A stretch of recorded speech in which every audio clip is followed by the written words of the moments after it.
All right. Welcome, everyone. Thank you. If you're here with me live, thank you so much. Drop a hashtag live if you're here. I'd love to know that you're with me live. And if you're watching with the replay, go ahead and drop a hashtag replay. Thank you so much for being here either way.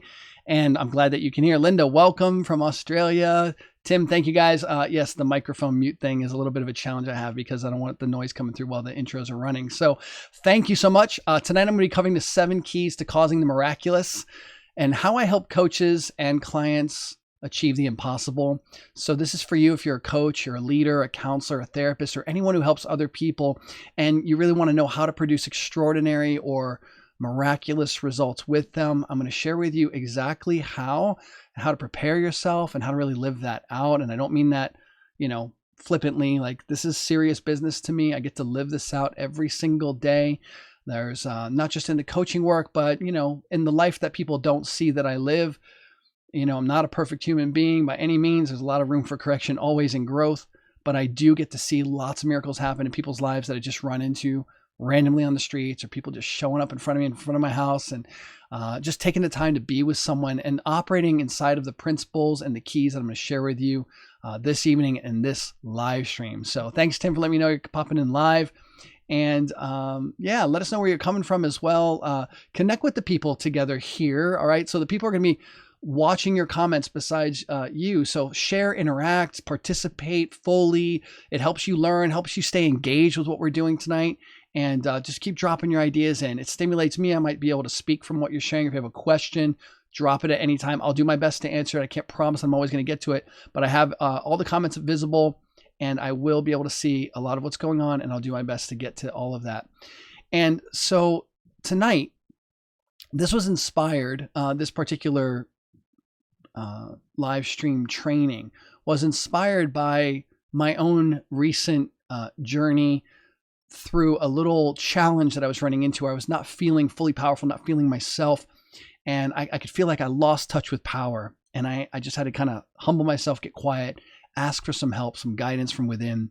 And I got in touch with this unforgiveness at the root of it all. And I'll talk a little bit more about that later. And that opened up, a portal in me to release a lot of what was in the way. And again, the miraculous work that I love to see happening in my life and through my life began to flow powerfully and mightily again. And so it's wonderful to be part of that, to be experiencing it. And you're going to learn how exactly you can become a conduit for the miraculous, or a cause for the miraculous. In other words, like wherever you go, miracles can happen. In fact, that is your nature. And I'll talk more about that in a little bit. I am excited. So here is one last thing I want to share is the recap of the series. Last 6 parts of the live streams that I've done were all focused on the 12 steps, trauma-informed coaching, and self-realization. Lots of beautiful steps that people can take for transformation, really bringing the trauma-informed distinctions into it as well, and sharing a little bit about the self-realization work, which is really discovering the truth of who you are. That's all really good, beautiful stuff. Goes right in alignment with what it is that I'm going to be sharing tonight. Tonight's hardcore, powerful, and direct. Welcome, Sherry, live from Maui. I love that. Still haven't gotten out to Hawaii, but I get to live vicariously through you, Jamie, so thank you. My dad's lovely dog. He gets excited all the time. So I also want to ask you, what is your reason for being here tonight? Based on the title, maybe you're in my training right now. Like what has you here, or watching the replay? If you're watching the replay, it's good for you to get clear about that. And what is your intention for being here? Make this meaningful for you. I want to teach you how to make this absolutely useful for you, because my goal is not to just deliver some information, but that transformation occurs and that you begin to live out the miraculous in your life. That's my intention here, is that you participating with me and receiving in this space and contributing and participating, that miracles begin to open up all around you in the lives of people. All right. So go ahead and write your intention in, at least get clear about it in your mind. If you don't feel comfortable sharing, that's fine. I understand you don't have to do that. I'll be going live weekly with the training inside of this group, so feel free to keep coming. And let's do it. So let me give you some promises for this training. By the end of this training, you're going to learn and understand the 7 keys to causing the miraculous. There's a science to becoming someone capable of producing miracles in people's lives. And this training is designed to empower you as a miracle worker that's capable of seeing the people around you transformed. All right. And that you get to create breakthroughs to new possibilities with them and help them find freedom from limitations. So this is extremely potent. I've got 24 years in this work, operating in this manner, and I've just evolved and matured and grown wiser and more understanding. And I really want to make sure I empower you. My mission is empowerment, life expansion for humanity worldwide. And what I'm going to share with you is like the secrets, right? Like what is it that makes it possible? When I'm seeing miracles happen, these key principles and these keys that I'm going to share with you tonight, they're all present for me, or they've been working and I've been working with them. And it's like, it allows me to do some amazing things. And I got to see a bunch of it happen today even. There are people all in my life that show up sometimes through Facebook and messaging and chat, and I've seen miracles. I've seen, last year alone, there were 8 particular girls that reached out to me that were suicidal. And every single one of them is still alive and thanking me for just nurturing them through that place that they were in at the time, and just really honoring them. And that's a miracle, right? These people were like, just why am I even here? I don't want to be alive. They opened up to me because I made a particular post about suicide. And I think they saw that, and the messages started coming in. And I'm glad that they felt safe. That's part of one of the key principles here. You're going to see like why they would feel safe, what led them into my space, and being able to deliver something that made a difference for them, all rooted and anchored in the keys I'm going to share with you tonight. I also train coaches on the regular, and my work is deeply anchored in a lot of these key principles, and it's designed to empower those coaches to be able to produce these kinds of results in other people's lives. So this is a really beautiful thing, and this is far from you becoming arrogant at all and having some kind of superpower that other people don't have. Everyone has this potential, but not everyone's really tapping into the potential. And so I'm going to show you how to tap into that potential tonight, and it's gonna be awesome. So there's some differences that I want to make clear about my understanding of miracles versus what maybe someone else's understandings might be. So, I love that, Sherry. Choosing expansion, magic, and connection. Beautiful. To learn more and gain knowledge as a new coach, these are intentions coming in to help transform others inwardly by creating a life beyond their trauma. Beautiful intention. Both Sherry and Jamie, thank you for sharing that. Anyone else want to share their intention? I would love to know what's your intention for being here, for yourself, for the world, for other people. Feel free to drop that in. It's good when you write your goal down or your intention for being here, a declaration, and letting other people witness that. All right. So because people will start to listen you as that intention. All right. So we want to create a listening in people that allow us to step forth into that greater sense of being that we feel called to, or we see ourselves called to. So I would encourage you to go ahead and drop it in and write it down. Love to see it. So here's some differences about the concept of miracles and what miracles really are that I want to make you present to. So to me, miracles are not like some woo-woo thing. They're actually breakthroughs, right? And there's a science to creating or causing breakthroughs or the miraculous with human beings. Now, a breakthrough or even a miracle is a sudden shift out from some limitation, some kind of lack, some kind of failure, some kind of pain and suffering into an entirely new possibility that was previously unattainable by the person. Okay, it's like a transportation from one experience into an entirely new, enriching, and life-giving experience. Okay, that's what miracles really are to me and how I see them and how I get to observe them unfolding through my life and in the lives of others. So miracles are not to be confused with things like walking on water or turning water into wine, or magical things like turning a bunny or pulling a bunny out of a hat and transforming some freaking animal into something else. Like that's not what miracles are about in my understanding. Sounds like cool stuff, but to me all that stuff's just spectacle. It doesn't really change my life or someone else's, right? And if anything, it just brings a lot of attention to me. If I can go walk on water, whoop-de-doo, good for me. What does that mean for you, right? If I can turn water to wine, whoop-de-doo, good for me. Now I can get a bunch of people drunk. But what does that do for anybody's life actually? So I'm not talking about miracles like that. I'm talking about miracles that are real, that you can see in your own life here and now. And, if you believe those other things are miracles, that's fine. You can have that. I'm just saying, like, these are things you can actually verify and validate in your own life experience. So basically, miracles have a purpose of positively affecting the life of a human being. Okay. Miracles are not these spectacles that we perform to get other people to believe in that possibility. That's not the purpose of a miracle. It's not to create a show and be seen as some kind of awesome, awe-inspiring thing. Miracles are actually extensions of life, and I'll talk more about that. A true miracle is really an expression and an extension of love. And love that gives life, that gives healing, that gives transformation, that gives possibility to a person who's wrapped up in a consciousness of limitations. Okay, so that's what I mean by miracles. And contrary to popular view, anyone can produce a miracle.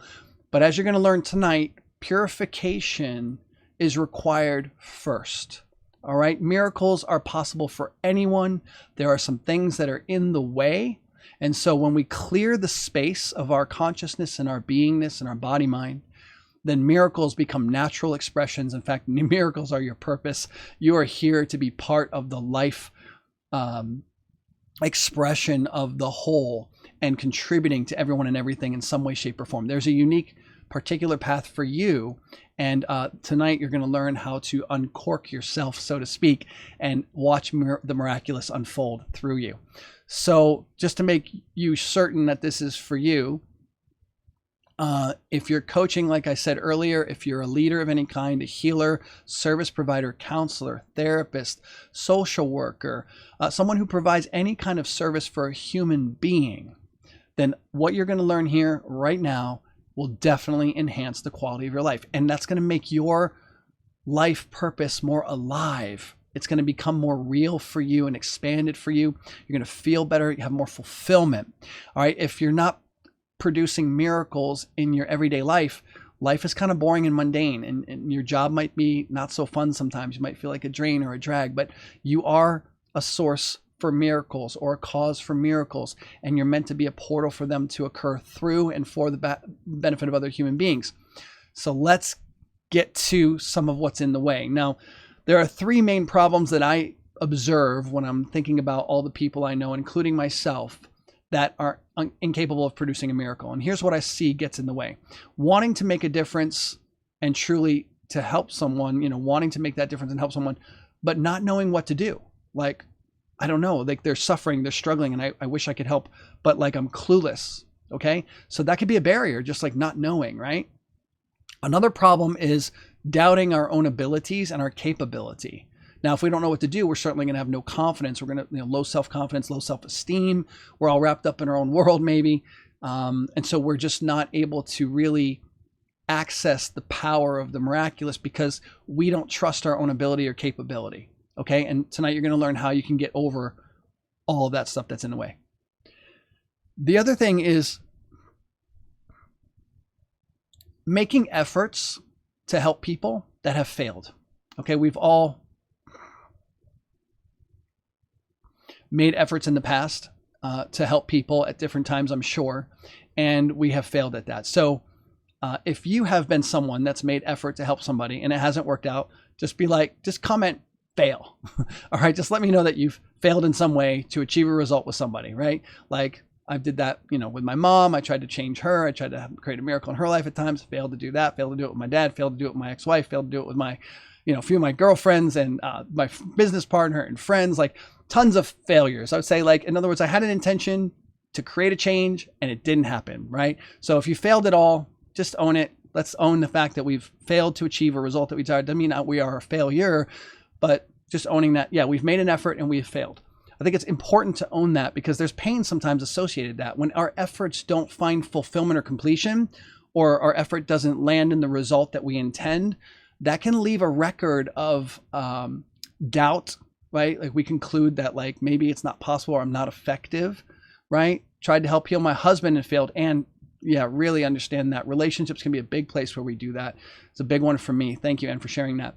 So if that has happened in your life, it's important to honor that and own that. And like, yeah, that feels really difficult to produce a lot of effort and not get that result. It could be discouraging. A lot of things can happen. So these are the things that I see are major barriers to us producing miracles. Not knowing, not having confidence in our ability or our capability, and also having made efforts in the past to produce a positive result in someone's life and failing to achieve that result.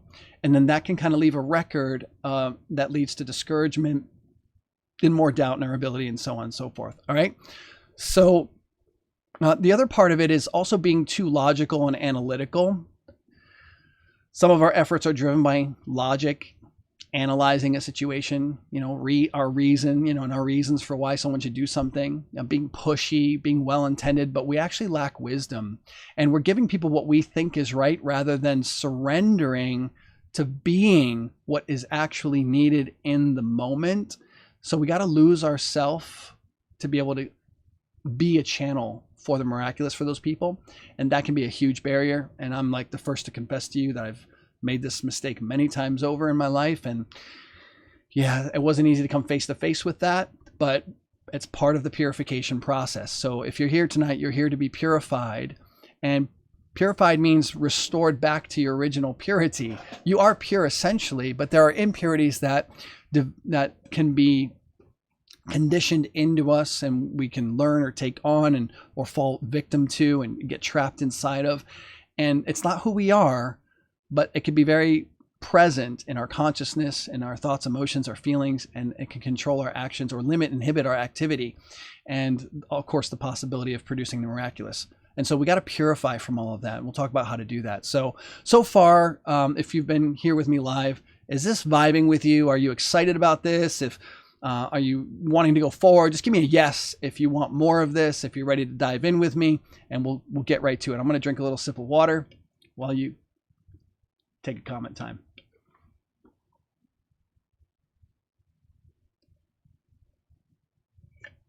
Thanks, Jamie.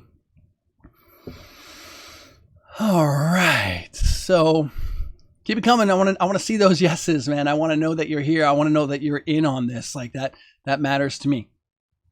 Let's dive. Oh, I love that. We are going to dive in. And so let me tell you just briefly a little bit of a story about myself. Back in the past, I really did have a passion to help a lot of other people. I cared. Thanks, Sherry. I was lost at times. I didn't know how to produce the miracles or what was needed for people. Particularly remember in my marriage, I was 26 to 30, married for about 4 years. Really wanted to help my ex-wife. She was angry a lot of the time. I didn't understand why. I tried to appease her. I tried to make peace with her. I tried to help her, talk it out. Everything that I was doing was failing. Tremendous amount of failed effort. And it was just so painful to me to experience that. And I didn't know what I was doing. Same thing happened with an ex-girlfriend of mine as well later on. I really wanted to move her into some kind of level of responsibility and power and forgiveness, but I failed to be effective with her as well. And I felt the impacts of this, and it just ached my soul. And it created a question in me to want to know more. What am I missing? How come I can't make a difference for these people? What is it that I'm failing to do correctly? Or what am I doing that's not helping the situation? And exactly, we've all failed at something, Laura's saying. It's how we handle and overcome those obstacles. Absolutely. And so I'm just giving you a little background of what really started to even fuel my passion more. Of course, coming out of a life of crime and drug dealing, I also became passionate about serving people from then forward because I wanted to make a positive difference for humanity. But just having a passion doesn't necessarily mean we have the understanding or the know-how. So, I failed a lot of times. It affected me greatly. And I began to really seek for deeper wisdom and understanding and how I could make a real difference with people. How could I cause miracles to happen? Because I knew it could be possible. And there were times that it did happen in my life, but I didn't understand the science behind it. It was kind of it was happening and I didn't understand why. And so I'm a big how guy. How does it work, right? Why is it happening? I want to understand the mechanisms behind things and the functions of things. And so I started digging into this quite severely from 2008 forward, and it's led me into this path where I now am a trauma-informed coach, and I do the work that I do because I found that, man, I get to produce daily miracles in people's lives. People have had stuff that they're stuck with for years, literally, and suddenly, poof, things are moving, relationships are changing. It's phenomenal to witness. So here's what kind of happened. I've had many teachers, many mentors, many trainings. I've read lots of books. Even a book, A Course in Miracles, if you're not familiar with that, a really good book. It's a big catalyst in my life. And it just can show you a lot of different distinctions. It's something that not everybody maybe would gravitate to, but it's a powerful book. Transformational training groups that I've been part of for many years, being in environments where transformation was the game and it was permitted, it was encouraged, and there was great leadership. So I'm very fortunate. I have a lot of good mentorship and training under my belt. Biblical teaching, studying the Bible for many years, other religions that I've studied and love and embrace, not just the Bible, but many different perspectives from Buddhism to Hinduism. I love yoga is a big practice of mine. There's a lot of things I've involved myself in, and all of that has, in different healing modalities, have opened me up to the ability to let miracles flow naturally through my life, and have assisted me with aligning myself with the source of miracles and allowing me to become a miracle worker today. So I also realized fundamentally that my perception was skewed, that was my problem. Like how I saw things, how I felt about things, how I interpreted the situations, that was a major barrier. I noticed that many of my efforts were driven from a faulty point of view, from a sense of neediness or lack or, fear even. And I couldn't see that. It looked like good intention on the surface, but there was some deeper stuff that I was unaware of. I also thought that people needed to be fixed. I thought they were broken. I thought they needed to be changed. And I thought I needed to convince people and coerce them forward because I had this faulty perception that they were not there yet. And we'll talk about what that means a little bit further. I also realized finally that what people needed was to be loved and to be led within, right? And I didn't know how to do this at some particular time. It was 2008 when I started to really learn how to do this more effectively. I did know a little bit of it. One of the modalities, I used to pray with people a lot. And so in that sense, I would lead people within. But in 2008, I really learned how to empower individuals to become more conscious of what was going on within themselves. I had a lot of very key structured practices that I discovered, that I found and was trained on and started practicing and implementing a lot. And that gave me this ability to make a real difference with people just from then on. And I was like, oh, I love this stuff. So doing the work within and knowing how to guide people to do that, empowering them to do that, not me being the one to do it, not me being the healer, but empowering the individual. And that really helped a lot. And then another area where I saw that I was falling short was that I didn't actually see the person already well or already transformed, right? I was more fixated on what was going on in front of me and what was manifest, what was showing up, than the finished result. And that was a major problem. So I'm just confessing to you what I discovered was a problem for me. So dive into the deep end. Yeah, Tim, that's awesome. Yeah, Laura saying we have biases, definitely have biases based on our experience that influence our perspective. Yes, in perspective or perception is a big part of where miracles are coming from or not. All right, so have any of you got a big challenge or barrier to producing miracles in your life right now that you're aware of just based on what was shared? Or what do you see as the biggest thing that might be in the way based on what was shared so far? Feel free to comment that if you like, or at least get aware of that for yourself. If you comment it, it can be helpful for others. And I love to see who's in the room and what's being shared. Also, as always, so far, I'm going to do a guided process at the end for us to go deeper with this and actually have a breakthrough experience for ourselves, to do a little purification of consciousness so that we can become a source of the miraculous. All right. Time to dive into some core principles and the purpose of miracles. So listen up. If you want to take notes, this is a good time to take notes. If you want to come back and catch the replay and do that, I'm going to highly recommend it, because what I'm about to share with you is worthy of you meditating on and giving deeper reflection on. You want to go as deep with this as you can, because the more internal this stuff is for you, the more you're going to be able to see the miraculous unfold through you on behalf of other people. So here we go. Number one, miracles are designed to be a witness and a revealer of what is already true. Miracles make the truth visible. If you're going to be a source of miracles, you got to be able to see what is already true about the person that you're working with. Okay. Number two, miracles are not important by themselves or of themselves, but they point to or reveal the source of them and the cause of them. And that's what matters. What miracles are coming from or out of what miracles come from is what matters the most. Miracles are not something that we consciously direct or control by our own human ego and intention and effort, but they actually flow naturally through us when we have been purified and when we're yielded to love and life's purpose. All right. And that happens spontaneously.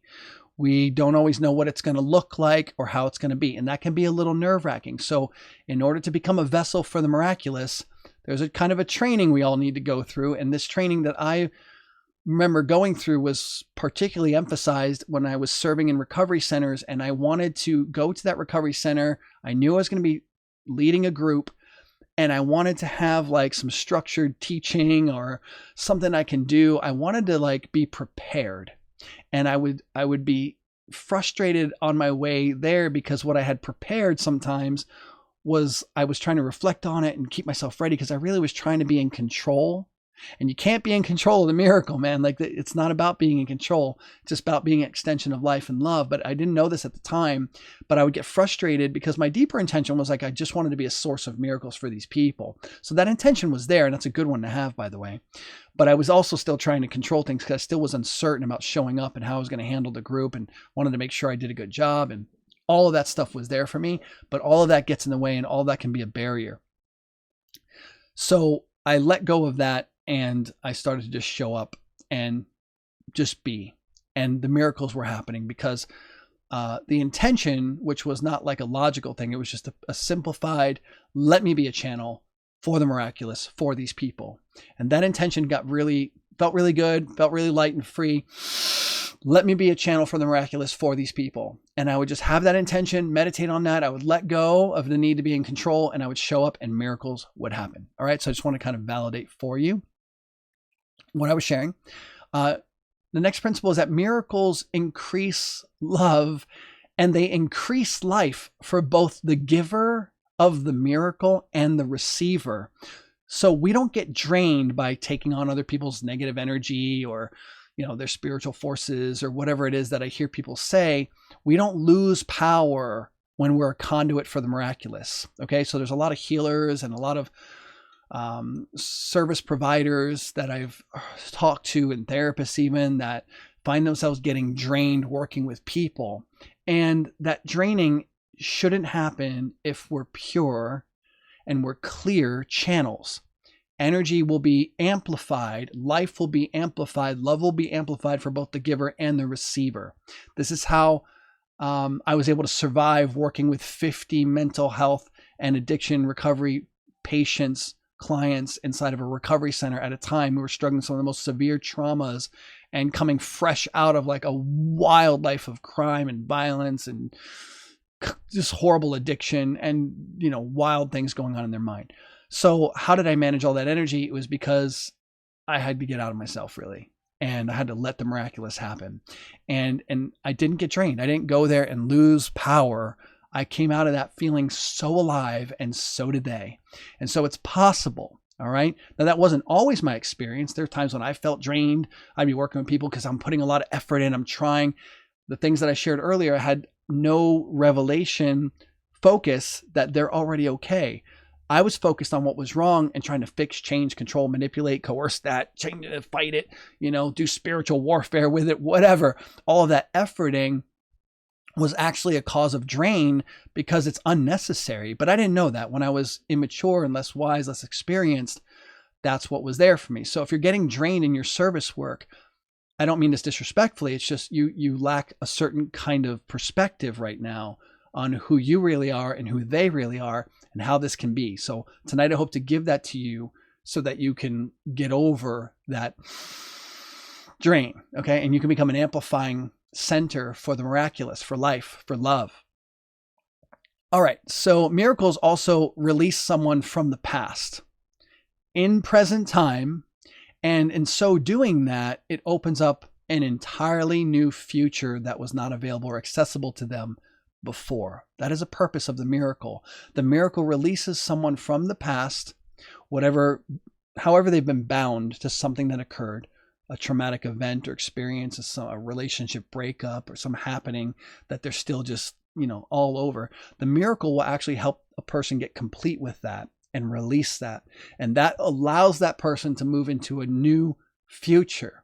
When we're bound to the past, consciously or unconsciously, we tend to drag that past forward into our future until we get complete with the past. So when I train my coaches, they get to learn that there's an importance to completing the past, especially before you go forth to try and create big things. Many of us have big dreams, but we don't realize that there must be a good foundation to build that big dream upon. If you build a giant skyscraper on unstable ground or shifting ground, right, or ground that has like holes and sink pockets in it, like it's going to be a problem eventually. And that's what a lot of us are doing. And we're not aware of that. This was my own experience personally. I'm not just talking about other people. I'm literally talking about my own personal experience. I tried to build big things, tried to do great things, and it kept collapsing because I was not stable. My consciousness was completely corrupted by all the stuff that was incomplete in my past, relationships, traumatic experiences, the feelings and effects in my body, my emotions, and my mind. So my coach training today teaches my coaches how to handle that stuff in clients so that the client can really be free. And what's cool is once that's complete, that past is complete, a beautiful future naturally opens up. We don't have to struggle for that. They don't have to struggle for it. It will start to reveal itself and they can flow forward into that future. So miracles release people from the past, in the present, open up a new future. So the next principle is that miracles must be sourced in a conviction of the truth. Miracles, thanks Sherry. I love it too. I'm like just so happy when I put all this together. It was like really lighting my spirit. So I'm glad that you're vibing with this. Miracles got to be sourced in a conviction of the truth. And in order to be convinced of the truth ourselves, we need to have a direct experience of truth. Like, what is truth? Like, what is the truth? So that can be a touchy subject for some people, but what I've discovered is that the truth of who we are is we are the life everlasting. We are, all of us, the worst human you know is the life that is everlasting, the life that never dies, allowing that person to have existence. So everyone to me is the eternal life embodied in a persona. Now their persona may be a pain in my butt, right? Maybe their persona may be aggravating as all can be. Their persona can be whatever it is. But the reality is that person is still the same life that brings everything into existence. And that's something that we can have a revelation of. Like it just becomes visible to us one day. And it's important that we get that revelation. And that we have that conviction, because when we have that conviction, when I go into a recovery center and I see people who are telling me their stories and they're coming out of a life of freaking heroin addiction and robbing and stealing from their parents and family and whatever. I mean, abusing their wife or their girlfriend or their boyfriend, because I've seen the abuse flow both directions. And that's like what they've been living like the last 30 days. If I get caught up in what I see, it's not going to be possible to produce a miracle. I must be convinced that in spite of what's going on in their world, there's so much more than that. And it lives right inside of them and it's immediately present. I don't say that lightly. I want you to get that, what I just said. It's like, it's still there right inside of that person, whether they see it or not. And my job as a miracle worker is to be fully aware of that and to make sure that I'm not confused about their identity. They might be confused about their identity, but I cannot be confused about who they are or what they are. They are the life everlasting embodied, and all the potential of the universe is flowing through them at the center of their being.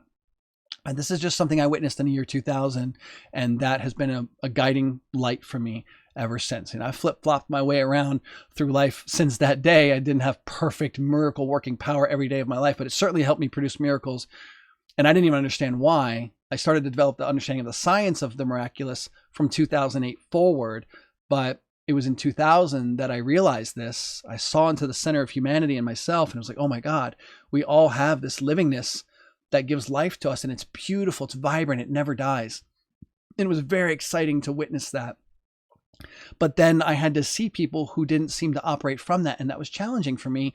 And I was trying to understand, okay, I witnessed this thing. I know it was the strongest, most powerful vision of my life.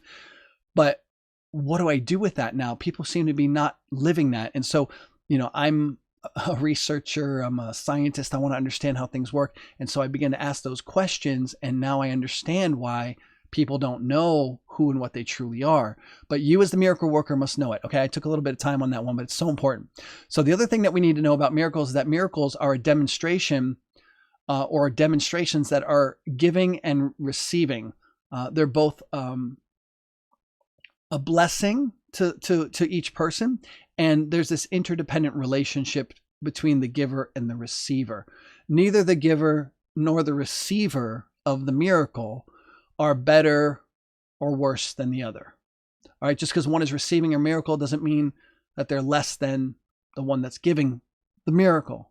Okay, that would be just an illusion in time. The miracle actually reveals the truth of who both people are. Okay, and there's a shared equality of livingness at the core of each person. Now, in time, it can appear that one person, like myself, let's say as the coach, I'm working with people and I get to see miracles perform, and it might seem like I'm doing the miracle, right? But I'm not deluded. I'm not confused and thinking like, oh, that makes me special or I'm better than. No, I know all that's happening is I'm bringing that person out of a past delusion of limitation into the same presence of the being that I know myself to be. And so a miracle is producing equality. Even if you're the one bestowing a miracle, miracles raise people to the level of equality, right? Do you get that? And miracles create a harmony and really dissolve the sense of hierarchy. Now, there may be hierarchy at first in appearance. Someone might be down and out and they're not knowing who they are. So in a sense, I'm maybe slightly more aware or more whatever, but I'm dependent on that person. Miracles don't happen if there aren't people to receive them. And so I can't produce a miracle if there's no receiver. So I'm not some kind of special thing. I have no life flowing through me apart from the ones that need the life that I'm sharing. So in a sense, I need them as much as they may need me. Now this dissolves all the egocentricness of it, the arrogance of being a miracle worker or a light worker, whatever people, or healer of any kind. We're all the same substance at our core, and it's important that we have that perspective, and that's going to allow us to perform miracles. Okay. Miracles, another principle I'm going to share with you is that miracles lead people to realize the truth of who they are. All right. So a lot of people are living in a delusion and a really self-condemning self-image, right? Like they don't like who they are. They may be pretending that they're positive, but there might be a deeper unhealthy self-image, one that's really working against them. Okay, so miracles remove the obstructions to true self-realization. It dissolves the false self that many people are operating under. When I was a criminal and a drug dealer and living that crazy lifestyle and using lots of drugs, I didn't know who I was. I was trying to escape a deeper sense of identity that felt helpless, powerless, ashamed, broken. I didn't think that I was worthy because I couldn't help my mother and rescue her from her abuser, her second husband. And so I formed an identity as a child, but that identity got anchored in the subconscious. And then I tried becoming a tough guy because I didn't want to feel that stuff, that helplessness, the victimness, like, the shame that I felt that I couldn't help my mom. So I tried covering all that up, but there was still that deep rooted sense of identity, not the truth by any means, just a really bad interpretation. And so a lot of people are living with core identities that are false and fictional, that are really self-destructive. And they're trying to escape those core identities in various ways. It could be drugs, alcohol, sex, workaholism, game playing for hours on end. No purpose, kind of living a mundane life, depression, anxiety. There can be a lot of core identity factors that people are not conscious of. And so I've spent many years now helping people uncover these and clear them out of the way. That's what miracle workers do. And so there's a whole science to this. And I teach all of my coaches all the science behind what I have learned over the years. Like, what is the specific mechanical stuff that's in the way of people realizing the truth of who they are, and what would allow miracles to be performed in their life. I love this stuff. I get jacked up on this. Are you excited? If you're excited about all this, give me an excited in the comments, or like some kind of like statement of like, holy cow, like this is amazing. Like this is fire to me. I love this stuff because I love people and I want to be able to make a bigger difference. And I believe that you're here because you do too, and you know you can. And so we're all growing in this together, and it makes me excited. So if you're excited, comment excited. Let's keep it going. Miracles are sourced outside of time. Another key principle. Inspiration. What a good word. Love that. Miracles are sourced outside of time, and they are beyond ordinary cause and effect that we see in the world around us. Okay, miracles come from an entirely different dimension than a time-based dimension. That might sound weird. It might sound woo-woo. It might sound fluffy. You don't have to believe me. I don't want you to believe anything I'm saying tonight anyway. I've often said in the past live streams, I want you to be a scientist. I want you to just take what I'm saying, and if it registers as a possibility for you, write it down, take note of it, think about it, and then prove what I'm saying for yourself. Okay, so I'm not here trying to indoctrinate you. I'm just telling you what I've discovered, but it's only going to work for you if you demonstrate this stuff for yourself. Okay, but for me, what I've discovered is that miracles are sourced outside of time. Like they're completely unbound by what's going on in the time zone space, right? Just doesn't matter. And they're completely beyond ordinary cause and effect. They actually transcend the limits of all ordinary human perception, okay? Because human perception has a lot of limitation. So that's a key principle. Another principle, miracles set people free from sickness, from suffering, from lack and limitation, because all of those things, the sickness, suffering, lack, and limitation, were self-created. And they can be undone. And so I was in a state of lack, limitation, and all kinds of suffering.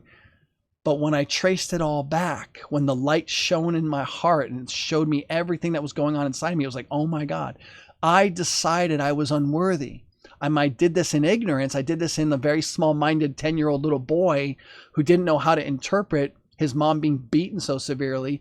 And there were decisions that I made in that moment. They were happening in me because I didn't know how to deal with what was happening in that space. And I judged myself, I condemned myself. But there was like these mechanical factors I could see. Like there was a moment where I decided that I was unworthy. I decided I was not good enough. I decided that I was a failure.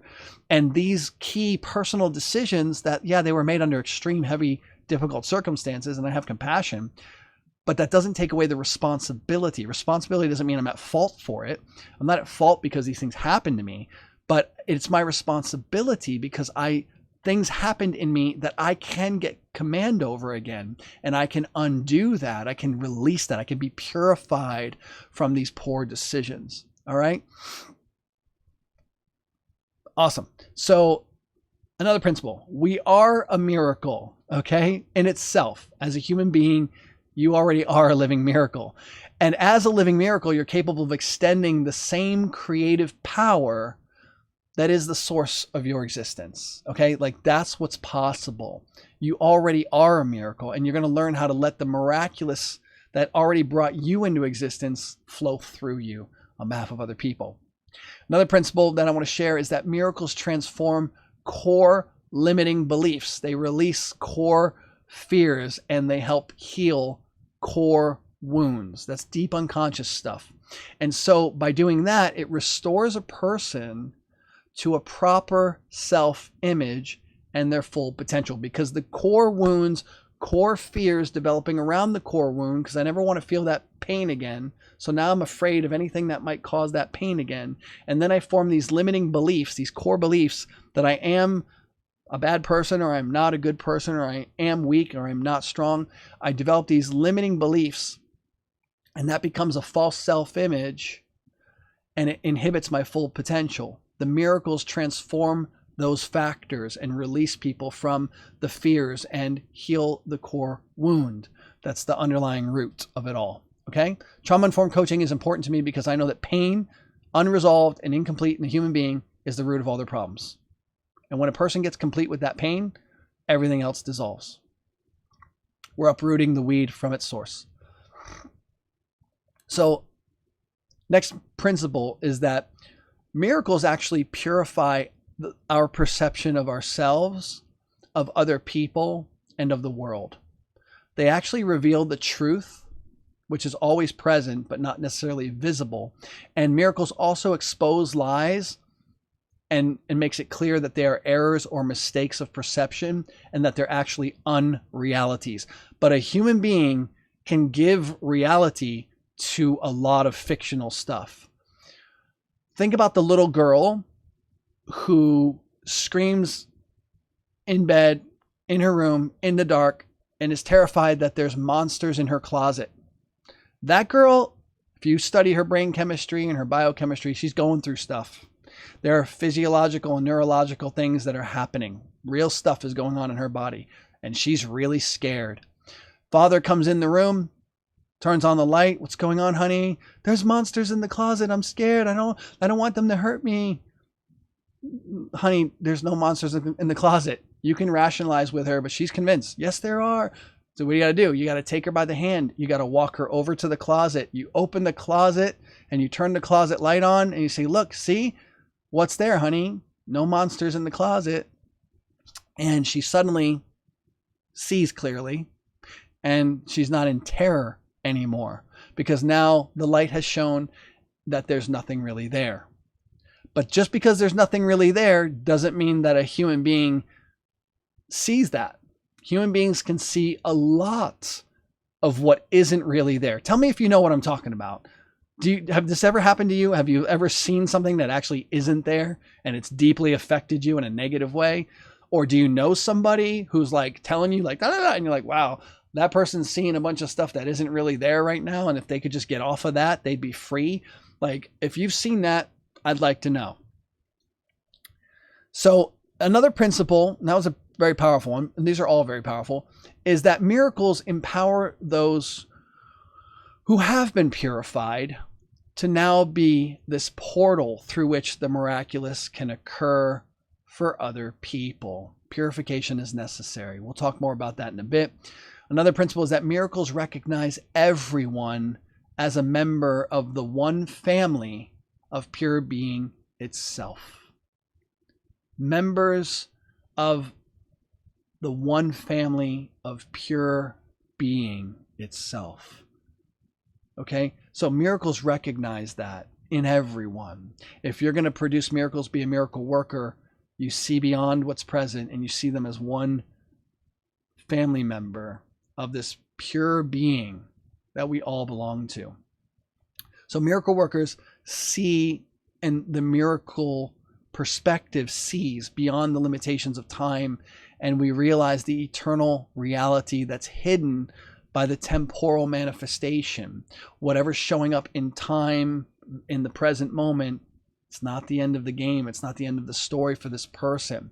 So this is the source of the power of miracles, and also the unwavering conviction that we possess as a miracle worker, right? We see everyone as a member of the one family that is pure being itself, all interconnected from the worst and least to the greatest and the best, okay? A miracle worker doesn't imply that our individual ego identity is the source of the miracle, because it's not.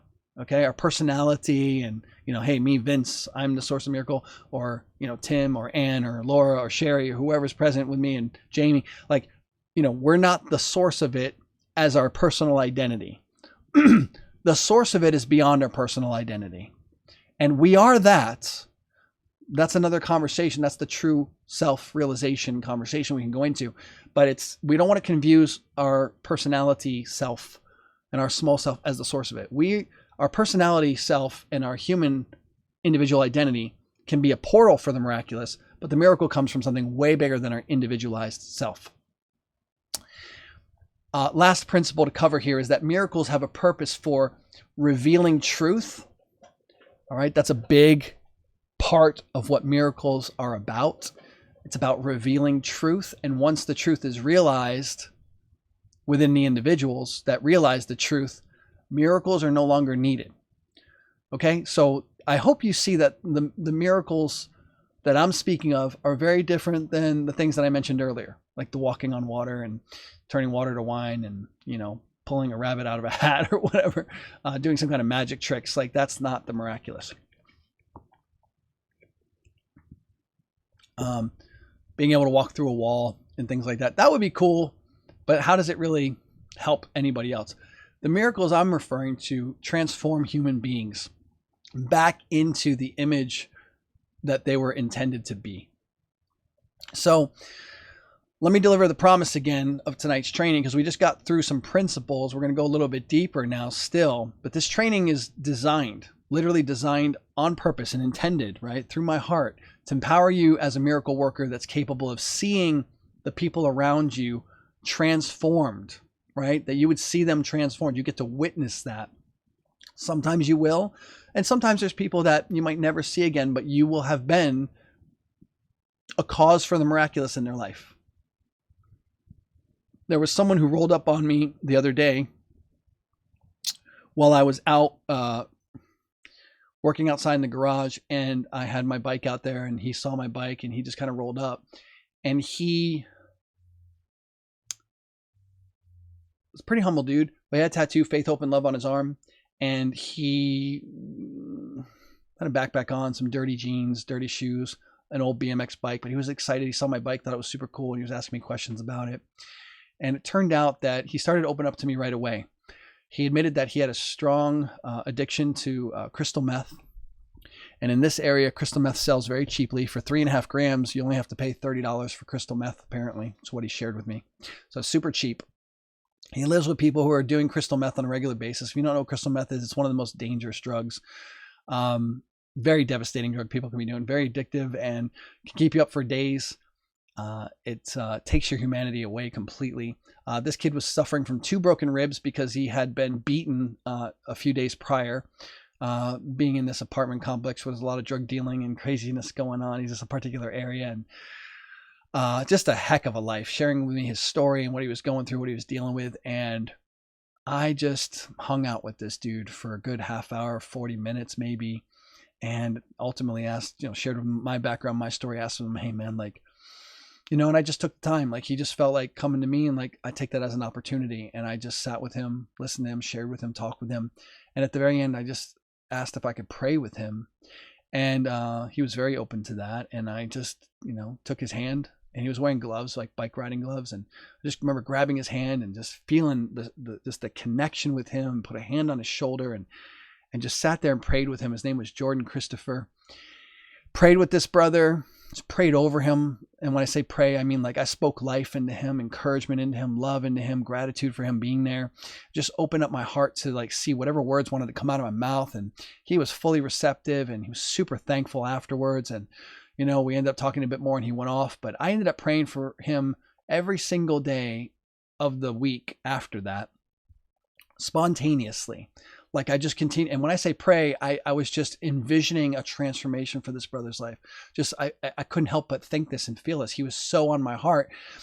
And I just allowed myself to be in that communication that was coming through, and just like the love and the, and this was challenging because, I didn't even give you a fraction of his story, but like, if I look in the time zone at what he shared with me, what he's coming from in his background from his whole life, and what he's currently even living in and dealing with, which is none of it's easy and good.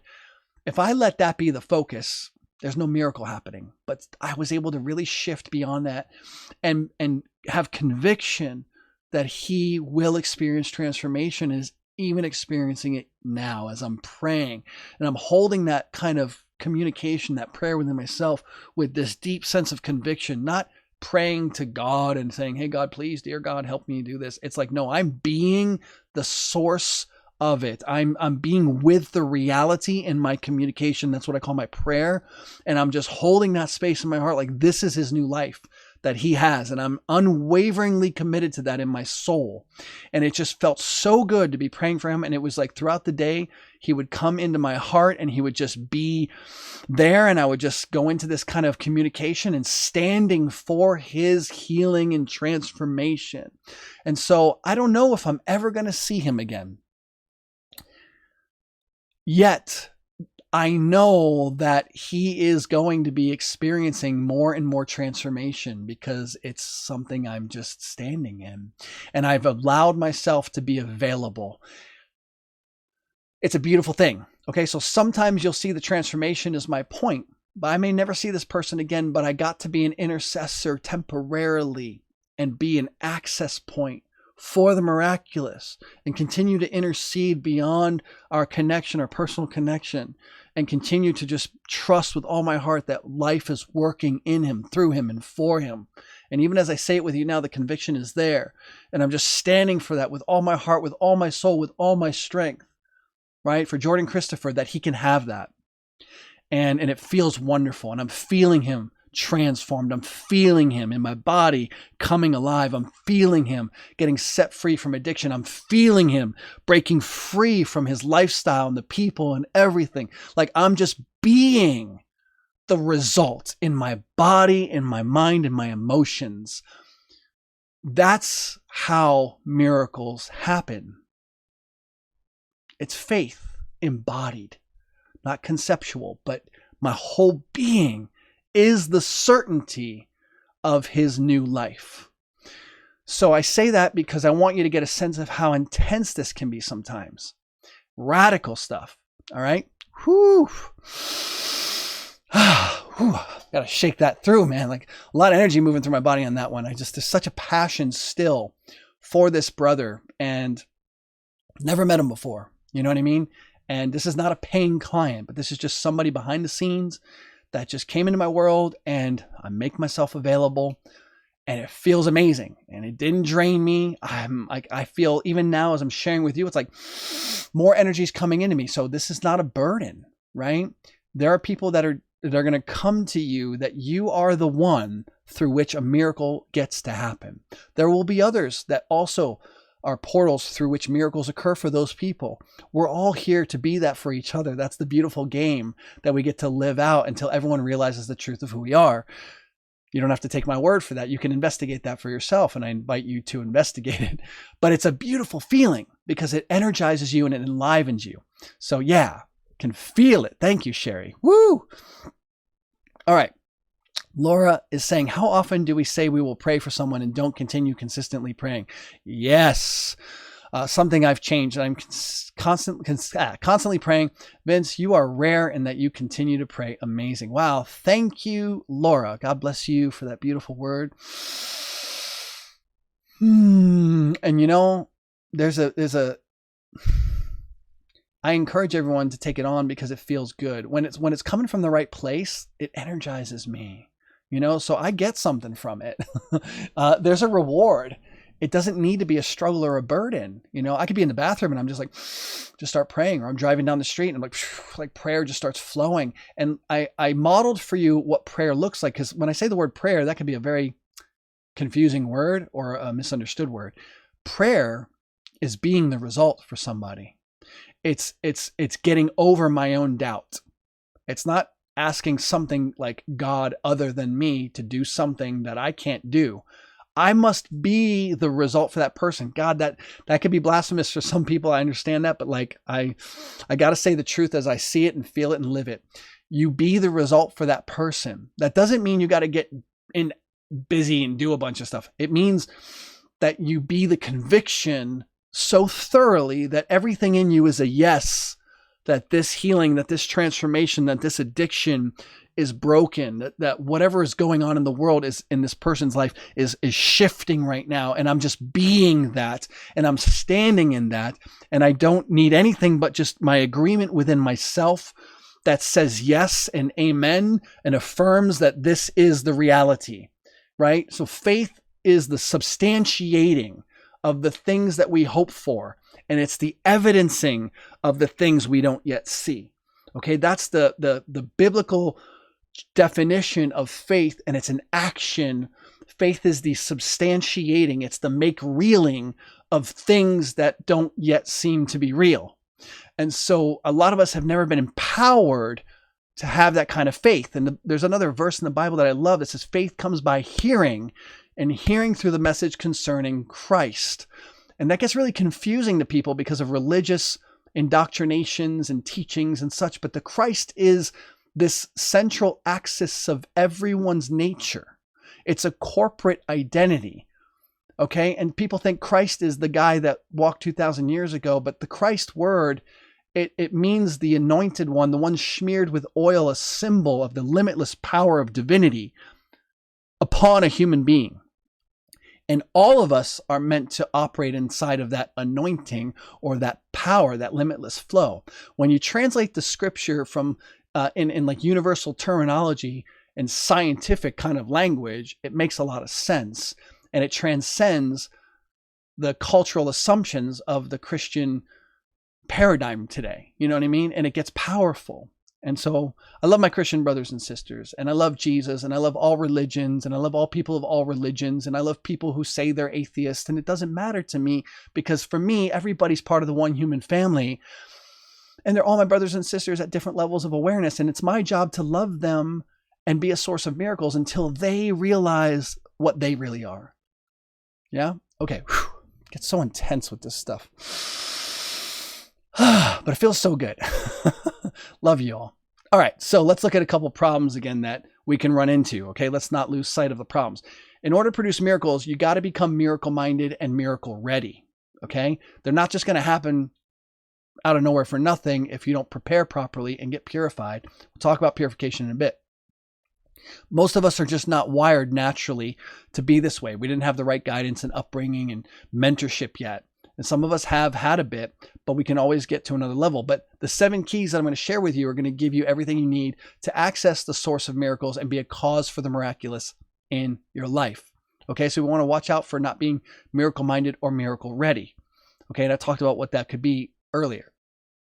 Also, another problem is if you don't know what to do to help other people, that could be a problem. Okay, like, I don't know what to do. Like, okay, yeah, because you haven't been miracle-minded, miracle-ready yet. And you're just like in a state of uncertainty. That's not going to allow you to be a portal for the miraculous. Okay, so pay attention. I'm going to share with you the most important foundations, those keys that you need to know so that miracles can actually happen through you. And I'm not talking out of my butt, dude. I'm speaking from real life experience. For many, many years, I've seen miracles happen. I've seen a girl that was traumatized because she was molested by her father, and her brother was also molested. And part of the trauma she had was watching, well, not watching, but seeing her brother behind the same closed door that she was being molested behind by her own dad. And that also traumatized her. So being molested and then watching her brother, younger brother, get molested and feeling helpless and powerless to stop that, and knowing how he was feeling, that was aching for her. And it was a 10-minute process inside of a group. First time I met the girl, and 50 people in a room, and leveraging the power of the room, empowering everyone to be part of creating a miracle for whoever it was that was going to really stand forth for a miracle that day.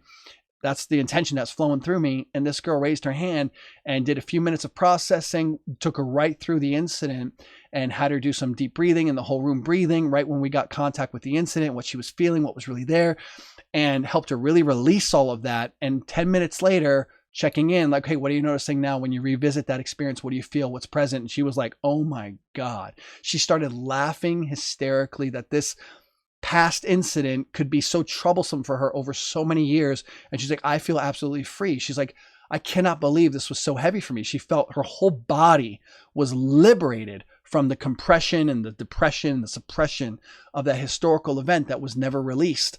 And so that was within 10 minutes. Now, to me, that was pretty amazing, and that's quite a miracle, okay? It wasn't like an instantaneous, like, take up your mat and walk thing, but I'm pretty impressed with the 10-minute miracle nonetheless, where this girl was coming back week after week and was like, I am liberated, and my soul is free, and like that just changed her life. And so I didn't know this person. I didn't even have a lot of time with her. I just met her in this group. She raised her hand, right? And I just said, okay, I got to know her real quick in like a matter of seconds. That's what's possible. I'm not bragging when I say this. I'm showing you what's possible because all people can be this way. I just make myself ready and I make myself available for this to happen. And we're going to talk about that when we get into these these 7 keys. Oh, Jacqueline is coming on strong. She's like taking notes.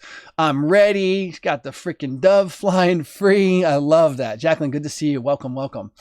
All right. So what else? Another problem is if you've tried to help and you have failed.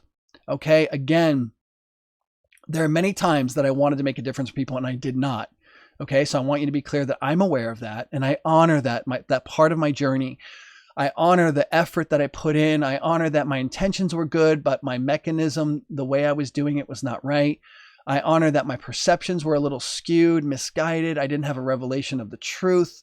I was operating from scarcity or lack or fear or neediness. Lots of failure, lots and lots and lots of failure. And the reason I'm able to be really good at what I'm doing today is because I've done so much. I've tried so much. I've put so much effort in, and I failed a lot. I just made lots and lots of mistakes, and I was not successful a lot of times. So I want to make that okay. And I want you to really think like back through history and get complete with, okay, I may have tried and I may have failed, and I may have tried and failed 1,000 or 100,000 times, and that's okay. That's not a limiting factor for me going forward. I just didn't have it right. I didn't have the rights. The secret sauce wasn't in place. And so I want to encourage you to let go of the failure. All right? Just be aware of it, welcome it, breathe into it. All the effort you put into saving your spouses and your children and, rescuing people and all that stuff that didn't go through your parents and coworkers and your boss, changing this person, that person, things didn't happen. Like we can get so suppressed by that. So I don't want to step over this, because in order to get really purified, you get to be complete with that and have acceptance that that's just the way it was, but that's not the definition of who you really are, or it's not the definition of your potential. Yeah, that's a good word right there. Okay. So transformations that are about to occur here, you're going to go from ordinary to extraordinary. Okay. Like that is a transformation that gets to happen inside of this training tonight.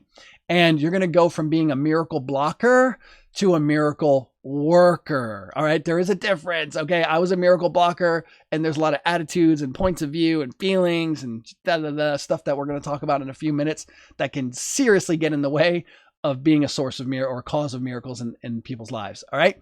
So I want to give you this little image that came to me that might help you understand what it's like to be part of this miracle working family, because I'm not the only one. We're all potentially capable. But the image that I got was like, imagine that we're all like these tubes or like a piece of pipe, and everyone around us is a tube or a piece of pipe, and we're all connected in some way. And every single one of us has like an open valve or a closed valve. Okay. So just imagine that. And there's this like unlimited Niagara Falls flow of water that's pouring through all of these pipelines, and and it comes to us and it wants to flow through us. But when we go through life, we get hurt, we end up contracting, and we close this valve, and the valve starts to close, and it's like, and we contract down, and the water that's coming through us or to us that wants to flow through us, it can't. Okay. Because I don't want to get affected by this person, that person. I contract, I turn my valve, I close down. And so the water can't come through me anymore. And I'm no longer a channel for life. I'm no longer a channel for the living waters, the miraculous to happen. And so we can get all self-conscious, and, we can get all disappointed and discouraged and feel bad and wrong and ugly, get judgmental, bitter, resentful, unforgiveness. There's all these things, these impurities that are really us clamping down that valve and shutting off the flow of life through us. We're in the network. Okay. It's potentially ready to flow through us, but we have locked the valve down. Okay. We want to loosen that up. We also can be afraid of what will happen when we open up the valve, right? We start to feel comfortable with things not flowing. Like, I don't want to flow because if I flow, it's going to hurt, right? Like, so I was flowing and life was great. I was loving and I love this person so much. And then he did me dirty. He left me, or he cheated on me. He did this thing. And like, I don't want to flow anymore. Flowing hurts. I don't want to connect with people. I don't want to flow in anyone's direction, or this person, like my boss fired me, or, my friends embarrassed me and they shamed me. And like, I never want to, no, I'm not going to open up anymore. And we shut down. And it happens to all of us, happened to me so many times, so many ways, but the closed valve is an end of our life flow. It doesn't really protect us like we think it does. It actually just causes us so much harm, and it limits our potential. And we end up losing everything that we could potentially have. And we think that there's this limit to the flow rather than realizing that the flow is flowing eternally. It didn't stop. We stopped being open to the flow. And so the work that I do inside of the program, the core encounter, the coaches that I'm training now inside of that work and how to lead other people in this way, it's all about turning the valve to on or open and letting that flow happen again. Okay, we deal in a very structured way with the mental, the emotional, the somatic, and the unconscious effort impulses that all become these constricting factors to the tube or the pipeline that we really are. But water is present at every one of us, and all we got to do is turn that valve on and whoosh, life flows, and it's beautiful. All right. So y'all digging this? Sherry's like, whoosh. She's like, I'm ready for the ocean waves to start flowing. I love that. And by the way, let me acknowledge a few people that are here before I jump into the 7 keys. Tim popped in early on. Tim is a beautiful soul that I get to work with as part of the Invincible Coaching Academy training, the bestseller mastermind that I offer with my partner Justice and business partner, and we deliver this just really robust, all-encompassing training. And Tim is just out to serve a lot of different people. Retire with Power is their brand and their Facebook group. Him and his business partner Marty are working together, and I get to coach Marty and Tim. It's amazing. They're both amazing human beings who love people. So big shout out to Tim, who was here before. Jamie as well is an awesome client inside the Invincible Coaching Academy as well with me and with Tim and with Marty. And she's working with nurses. She is a nurse and right now in Hawaii, but she's committed to transforming nurses and their experience because there's a lot of burnout, there's a lot of problem. Those nurses, they get drained. They start to close down. They close that valve. So, Jamie's really committed to seeing them different. She's found a way to stay alive and keep flowing and going. And she's getting training to be able to even be more alive and also to make a huge difference in other people's lives. So big shout out to you. Sherry, big shout out to you for being an amazing healer and miracle worker. Sherry actually is a beautiful soul who I met through the lodge at Lakeshore here where I'm living. And she ended up coming over. She's got skills in helping the elderly and has done this for a living. And so has been helping my dad out. And I noticed the quality of my dad's experience every time she comes and after she leaves. Like my dad is transformed because Sherry has been here and a human being allowed herself to be a cause of the miraculous. So big shout out to you, Sherry. Thank you for being you. It's amazing. Love all these healing, beautiful people. Laura, we haven't met in person, but I can see the all your comments show me who you are. And what you're vibing with and what you are for humanity. It's awesome. And Jacqueline, same thing. I know you're totally vibing. You're training in counseling and you're looking to be a space of healing for people. So yeah, is there anybody I didn't catch here that's been here? I think I hit everybody so far. Linda out in Australia, beautiful heart. One of my past clients, also wonderful to work with her, creating transformation in her kids' life, people's lives around her, because that's what we're here for. So all of you are amazing. Bless every single one of you for being here this evening with me or this morning if you're in Australia and or listening in. It's awesome. So let's dive in to the 7 keys now and that are going to empower you to be a miracle worker. So to become miracle minded and heart centered as a miracle worker, we got to apply the following 7 keys. And each key opens us up a little bit more to being a cause for the miraculous. Okay. It's going to allow us to purify our perception. We get to become open to the light of awareness, all right, and see more. We get to unconceal what we've concealed or what we've been hiding. We learn to receive forgiveness for our mistakes, which implies that we must first acknowledge our errors and mistakes, right? We forgive others. We give up the barriers to seeing clearly, what other people are. We give up our, the barriers to being a channel of life to other people, which is giving up those judgments, those opinions, our assumptions, the limiting beliefs that we hold, the need to be right, the need to make others wrong, our defenses, our justifications, our attacks, our walls, our barriers, like all of that stuff gets to be dissolved. We learn to be open to receive love. Okay. We get to let love in and we get to let love flow out and extending love. Okay. And then we're going to see the truth beyond appearances. All right. So there is another couple cool results. There's someone that I've worked with in the past who I want to give you a real life example of a miracle before I get fully into those 7 keys, which I'm going to also recap in detail. But here's what's possible when you just become available for the miraculous. Okay. Here's a woman who I'm working with, coaching, and she's, divorced, 4 years or so, at least, from her ex-husband. They have a child together, and relationship's not healthy. The story I'm being given is he's a narcissist, he's toxic, he's an abuser, he's all these things, right? And that's the story I'm being given. But when you're living as a space for the miraculous, you don't buy into the temporal vision that people try to paint a picture of people. You don't buy into that.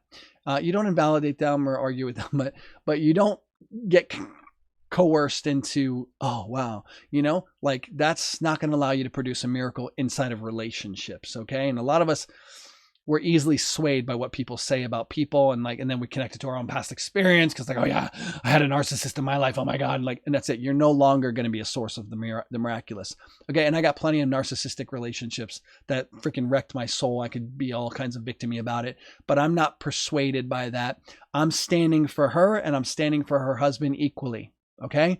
That's what a miracle worker does. It's like everybody's part of the family of pure being, and I'm standing for them. I'm hearing her, and I'm just like, how does a miracle get to happen? So working with her, inviting her to start to look at her own cause for problems in the relationship, a challenge for sure. At first she was like, what? Like, he did. I know he did all of that. I'm not denying all that, but what maybe have you brought to the relationship that was hard for him?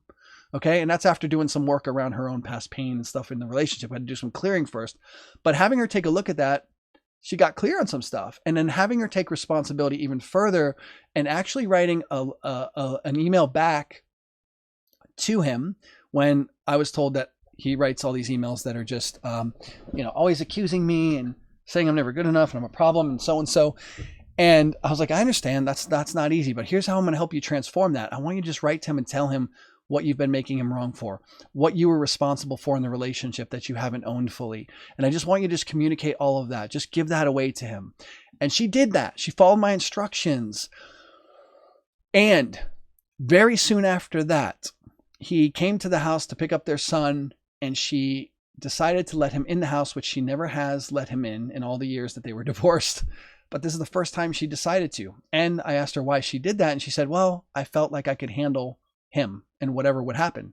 Now, the reason she felt that, as she shared, was because we had been doing a lot of processing and getting complete with the feelings, the reactivity, and the anxiety, the stress that was still there because she was incomplete with the past there and some other things. And so she felt a little bit more safety and comfort in her own nervous system. I'm telling you this story because I want you to see how this plays out in real life. This is, to me, a miracle. So she lets her ex-husband in. Her son is elated because, wow, dad gets to come in the house, because that's never been there before. So what does a child feel, okay, when parents are like at war with each other and it's like, yeah, go to your dad. Like that affects a child deeply. And I know that feeling. And so I'm standing for the child, I'm standing for the mother, and I'm standing for the father. And irrespective of whatever they did to each other, it's not my job to get into judgment. It's my job to get out of that. It's my job to see them as the result that I know they would love to have, because they can't do that for each other. So I'm being cause for the miraculous, right? I'm being a source for something that they are not able to source for themselves right now yet. They probably prayed about it and they maybe have believed for it a little bit here and there, but it hasn't been happening until they have some intervention. So that's who we get to be as miracle workers. So I'm standing for that. So now he's in the house and they're actually having a good time, and she's feeling good, and she's smiling, laughing, telling me this. I'm like, wow, it's amazing. I'm like, what else happened? She's like, well, he was flirting with me. I said, whoa. I said, how did that feel? She was like, I felt really good, actually. And to this day, they still have a much better relationship dynamic than they ever had during a divorce or even before. And their child has co-parenting happening. So to me, that's a real miracle. Now, 3 people's lives are positively affected. A family is at least partially restored. Not that they need to be married again, but there's harmony to some degree that wasn't there previously. They may not agree on everything and stuff like that may still be there, but there's a harmony and there's an acceptance and there's a cooperation that was non-existent prior. Okay. And so that's miraculous. And his way of being and relating to her changed dramatically. Okay. So sometimes people can be so fixated on how bad someone is, and that just perpetuates that person's behavior in their life. It just keeps it present. All right. You get what I'm saying? Wholeness. Yes. Thank you. Yes. Amazing. Beautiful. Okay. One more story was my neighbor opened up to me. I just start moving into a place with my ex-wife. The neighbor comes over, introduces himself, tells me his name, and then within a few moments is like telling me, look, man, like I've been struggling every weekend. I'm smoking crack. I'm watching the Weather Channel or pornography. I get $4,000 a month from the government because he was in the military and got like some kind of special leave of absence because he has a mental health issue. And he's like, I'm just basically blowing all my money on crack and I don't know what to do with myself. I'm like, wow. First of all, thank you for opening up to me. It's not an accident that you're sharing that with me. Would you be open to coming to hang out with me on some of the days that I'm free? And we're right next door, like one door apart from each other, right? Yeah, I'd love to come hang out. So he started coming to hang out with me, and we're having conversation, and he's got this shame around the crack smoking, and the masturbation was a big part of his activity, watching the porn, and like he didn't want to be doing it, but he found that he just couldn't stop doing it. So there was this conflict. And I just invited him to just really love those parts of himself. Way back then, I was like, can we just stop making it wrong and just for a moment look at this as what's happening? It's like, this is just something that's happening. Can we have compassion for you dealing with this right now?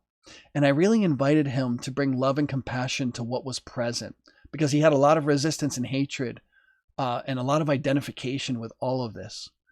And I started to, I was teaching a lot from the Bible at that time in my life. I literally had Bible study groups at my house, and I was counseling people a lot. Lots of them were from a biblical point of view, lots of different Christians that were in my life. And I got really familiar with the word in the scriptures, and I would study a lot, and I would pray with people constantly. And so I was just in this vote. It was just something I was doing out of the generosity of my heart. I wanted to give back to humanity. I mean, I had my own business, and my ex-wife and I, we worked together on that business, and she had a job. And so we made money doing other things. And this is what I did a lot of. And within a few weeks, this guy started to really get better and transform. Eventually, he decided he needed to move back in with his parents, and his parents were involved with the church, and he started going back to church with his parents. And because he knew that being home alone was not working, like having that apartment by himself, he just realized, I got to get out of this place. It's not conducive to my well-being. And he ended up becoming like a deacon or something in the church. Ultimately, it was the last conversation I had with him quite a few years ago now. But it was a major transformation. And what you're about to learn in the 7 keys that I'm going to share with you is what made that possible. Because I was operating inside of the 7 keys. And those 7 keys I've been working through those keys and applying those keys continuously in my life prior to that moment. And so I was able to be with him in a particular way. And a miracle happened. All right. It wasn't an instant miracle. It wasn't like we had a conversation and this one, pow, it transformed. I had to nurture him a little bit and make some time and space with him, but I felt good about that.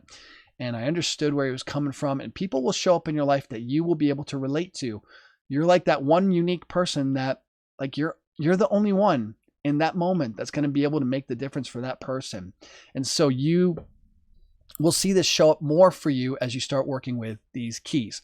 So I'm going to start getting into the how. And I know, wow, it's 9 o'clock already. I started the live stream at 7:30. We're in an hour and a half in. I'm trying to make these things shorter, but there's just, this is me. I guess I'm a long form content kind of guy. All right. So any big takeaways so far for you? If you want to comment that, I'd love to hear it. Good for you to reflect for a minute, and I'm going to jump right in. So how do you become a cause for the miraculous? We're going to go into key number 1. I've already addressed some of this, but I'm going to make it real clear for you. Key number 1, there's a willingness on your part to receive correction. Key number 1 is that you're willing to receive correction, that you're correctable, teachable, coachable. You can be corrected. Okay. So you have to have that willingness to be corrected. Many of us have a block here because we have a fear of punishment if we admit that we're wrong or mistaken. Because in the past, usually a lot of us grow up, it's like, did you do that? Like, yes, we admit, we confess, slap, spank, go to your room, get your grounded. It's like when we admit that we made a mistake, when we admit what we did, we've gotten punished for it. And that happens to a lot of us. And so it's no wonder that many people have a problem saying, I made a mistake. I was wrong. And so not being correctable, not being able to receive correction is definitely going to be a barrier. Okay, because we need to get purified. And in order to get purified, we're going to have to receive a lot of correction. Our perception is faulty. When perception is faulty, miracles don't happen. All right, so that's key number one. Key number two, there is a willingness to unhide everything. Everything. I heard Garrett White say, he's a leader of some great men's work. I think it's called, what is it? Wake Up Warrior. Like big transformational men's group stuff, high level executives that he worked with, amazing stuff. But he said that the most powerful man in the room is the man who has nothing to hide. When we're hiding things to protect ourselves, to avoid people's punishment and judgment and rejection, and we're trying to get their approval, when we're hiding because of shaming, blaming, or make wrong that we've received from other people, we end up having these hidden aspects of our personality that we don't believe are acceptable, or these life experiences or these traumatic events that we've gone through that we're feeling less than because of, and we don't want those to be exposed. So if we're concealing stuff like that, if we're concealing parts of our life experience or even parts of what we love and value because we're ashamed and we don't want people to not like us, there's a tremendous loss of power, and it's going to be a huge hindrance to being a miracle worker. There are also many suppressed wounds, core wounds and core fears that we could be completely unconscious of, but we got to be willing to have those unconcealed. Okay. It's a big part of the work I do. Is I created the core encounter, small group setting so that people could have a safe place to examine themselves, and have safety and support and be very focused and intentional and get a lot of work done in 6 weeks. That was the original model, 6 people plus me as facilitator, 6 weeks long, 3 hours per session, 10-minute break between the session, between the two parts of the session. And we were sitting in a circle face to face, and it was like no holds barred, whatever has to happen for healing and transformation to occur. We're going to look at everything that needs to be looked at. And I saw miracles happen in that space right away from day one. The very first experimental group that I led and ran and invited my team to help me create, it was amazing what happened there. And it just got better and more efficient over time. That was back in 2013. So that purpose of that group was unconcealing and to make it safe for people to unconceal. It is a big part still of what the core encounter work is.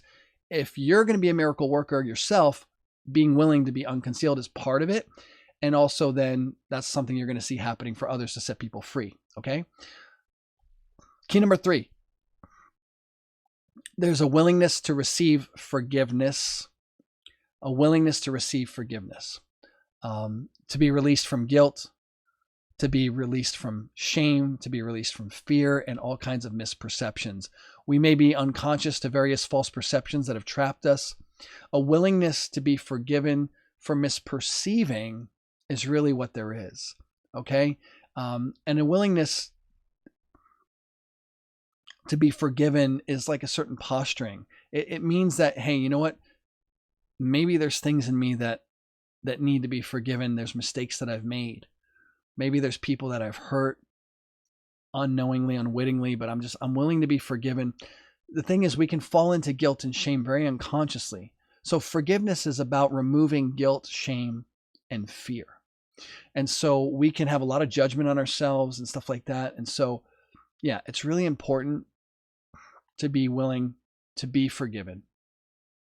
I really believed that I was guilty for a long time and that was somehow helpful. I mean, it was so diluted. I was so deceived. So that's key number 3, willingness to receive forgiveness. And Jacqueline, you're saying, I really love that you're asking coaches to take their own medicine, so to speak. Absolutely. There's just no way. There's no way you're going to learn. In my coach training, you don't just go through coach training and learn distinctions and concepts. You have to be one-to-one coaching every week with a power partner and inside of a group setting and receiving the coaching and giving the coaching. So it's 6 months of this cyclical thing. So every coach is going to be personally, relationally, and performance-wise transformed. And so they're going to know, wow, this stuff really works, right? So absolutely awesome point, Jacqueline. Why I didn't like to go the therapist, route, because I considered being a therapist and I considered being a counselor like yourself. But I was like, something about studying a lot of information didn't seem like a good practice. And I didn't want to be consumed with that. I'm like, I need to be hands-on. I need to be doing things with people. And I found other ways to get trained in environments where there was live action happening. So it was training, it was distinctions, principles, and action happening co-simultaneously in group work, dyads, triads, one person in front of a room of 150, all these different settings I've been in, Tony Robbins events and watching Tony Robbins do it. I'm like, I prefer this model because it was easier for me to learn, much more engaging. And of course, the results that I saw were compelling. I mean, I saw people coming to the front of a room of 150 people confessing their darkest secrets and sins. I'm cheating on my wife. I saw some rich businessman who was a huge, like 350-pound guy wearing a suit. And he said he would walk into Whole Foods and he would steal frozen pizzas. And this guy and he's like, I got tons of money, but he just had this fetish for stealing. And he's confessing this in front of 150 people. And I'm like, wow, how is this happening? So witnessing that made me like, yeah, I'm not going to go to school for therapy and counseling. I'm going to study these people and be inside of these settings. And I'm going to be a volunteer and a coach. And I'm going to invest in this. And I've put a lot of years into that. And it's made all the difference for me. So thanks for mentioning that. I had to take my own medicine basically a lot because I'm in the training, right? So really good. Thank you for that, Jacqueline. Willingness to forgive others is key number 4. To give up judgments, opinions, limiting beliefs about self and others. This was a big one I had to address myself. I shared this with my coaching group the other night because I noticed that I was losing power and I was not feeling right. And I noticed my behavior was really out of character, out of integrity with like who I know myself to be. And it's very easy to get caught up in the symptomatic stuff. And I was like, and trying to fix at that level. And I know it doesn't work. And I just started like relaxing and just kind of praying inward and like asking the intelligence within myself to like tell me like what's going on, like what's really missing,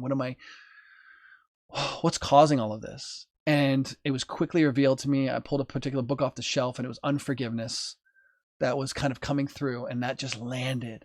And I was like, I got trapped in a this was only like last week, got trapped in a certain pattern of unforgiveness because of some things that took place, and I didn't clean up fast enough. And so that unforgiveness took root a little bit, and then it manifested in behavior and feelings, and like just not feeling like myself, not feeling powerful, free, and not being able to produce miracles, and having conflict with my dad. I was like, it's not right, man. What's going on, man?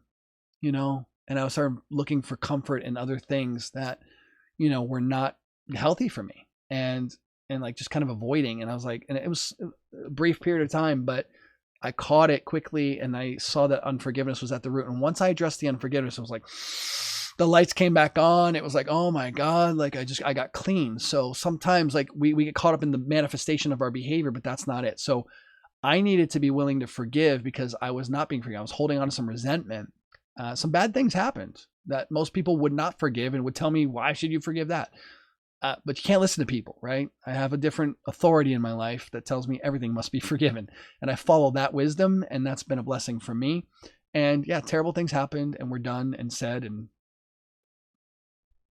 I didn't stay true to my core principle, this willingness to forgive others.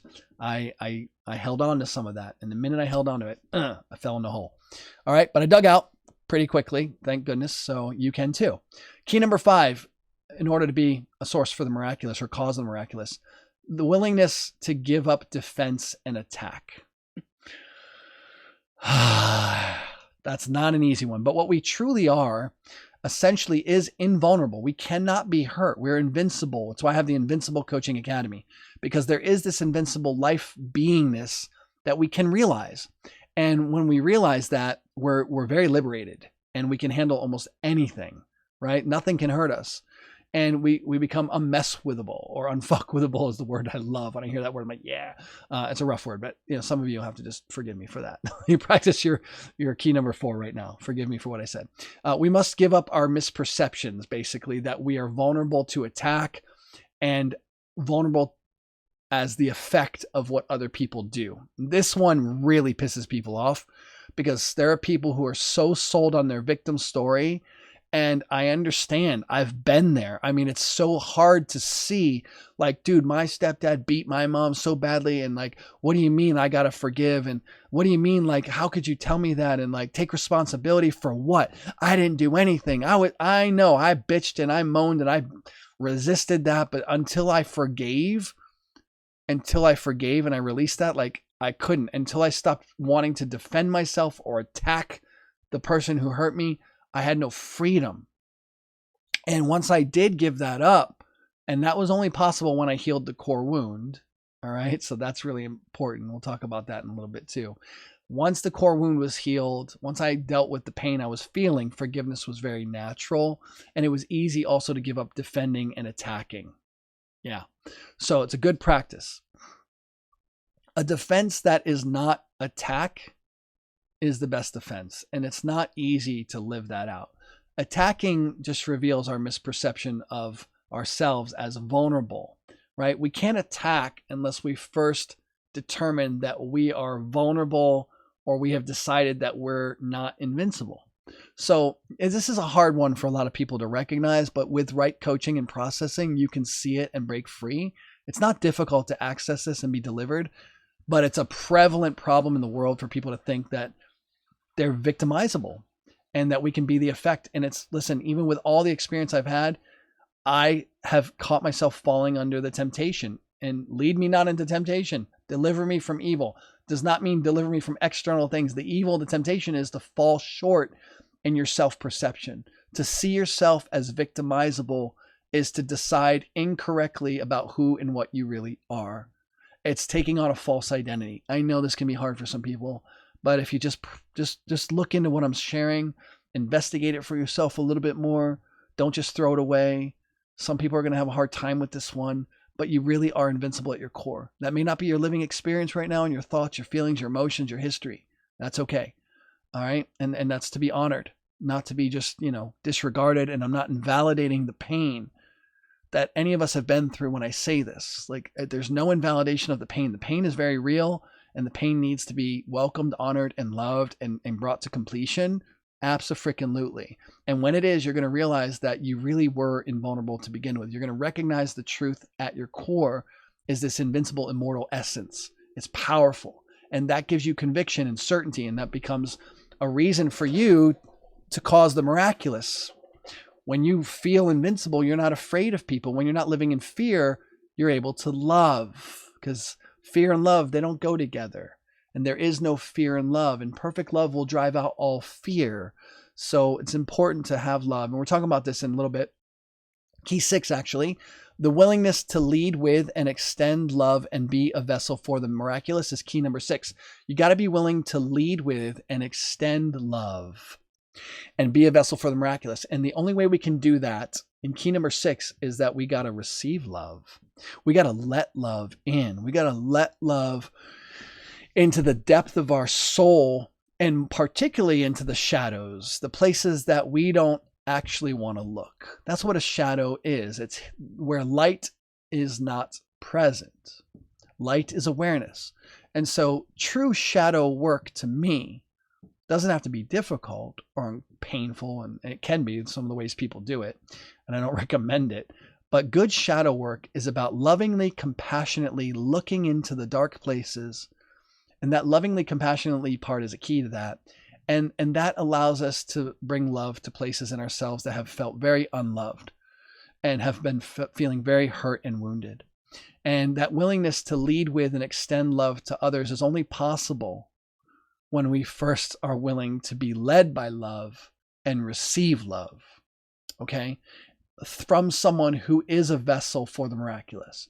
I wouldn't be here today helping people, doing what I do. I can't take personal credit for any of this. There are so many people that interceded for me that I don't even know everyone that has.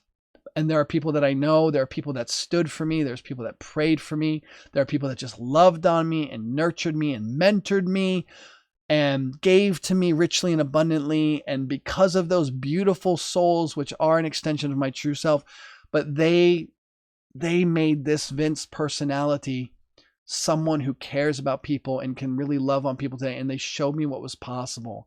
So I had to first be recipient of that, and then be willing to lead with the same leadership that these leaders led with in my life, and extend the same love that they extended into my life. And I'm so grateful for all of them right now. And I think all of us can really just take a moment for all the people, to just reflect on all the people that have poured into us. I think that's a good pause right here before I finish with the last key. Just pause for a moment and welcome into view all those beautiful souls that poured into you, that have given to you, that have blessed you, that have just been generous to you without cause sometimes, that you weren't able to give anything back, but they loved on you. They sat with you. They believed in you. They held space for you. We all have someone like that in our life, at least one person.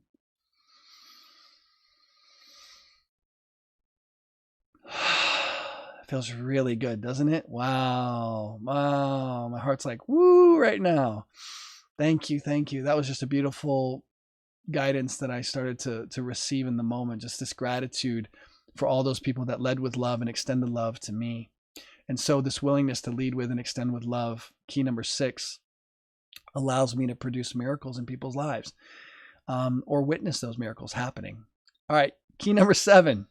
Last key that I'm going to share with you is this willingness to see beyond appearances. It's so critical, and it's kind of tied into some of the other ones, but I like to say it this way: a willingness to see beyond appearances. Like I told you about my new visitor recently, Jordan Christopher, who by appearances, visibly, kind of looked like he was homeless, looked like he could be dangerous, was a kind of physically strong person, and wearing black gloves and a face mask and everything, right? Like ready, like he could go rob a freaking store. Definitely looked potentially threatening and could cause some harm. Dirty shoes, dirty jeans, beat up bike.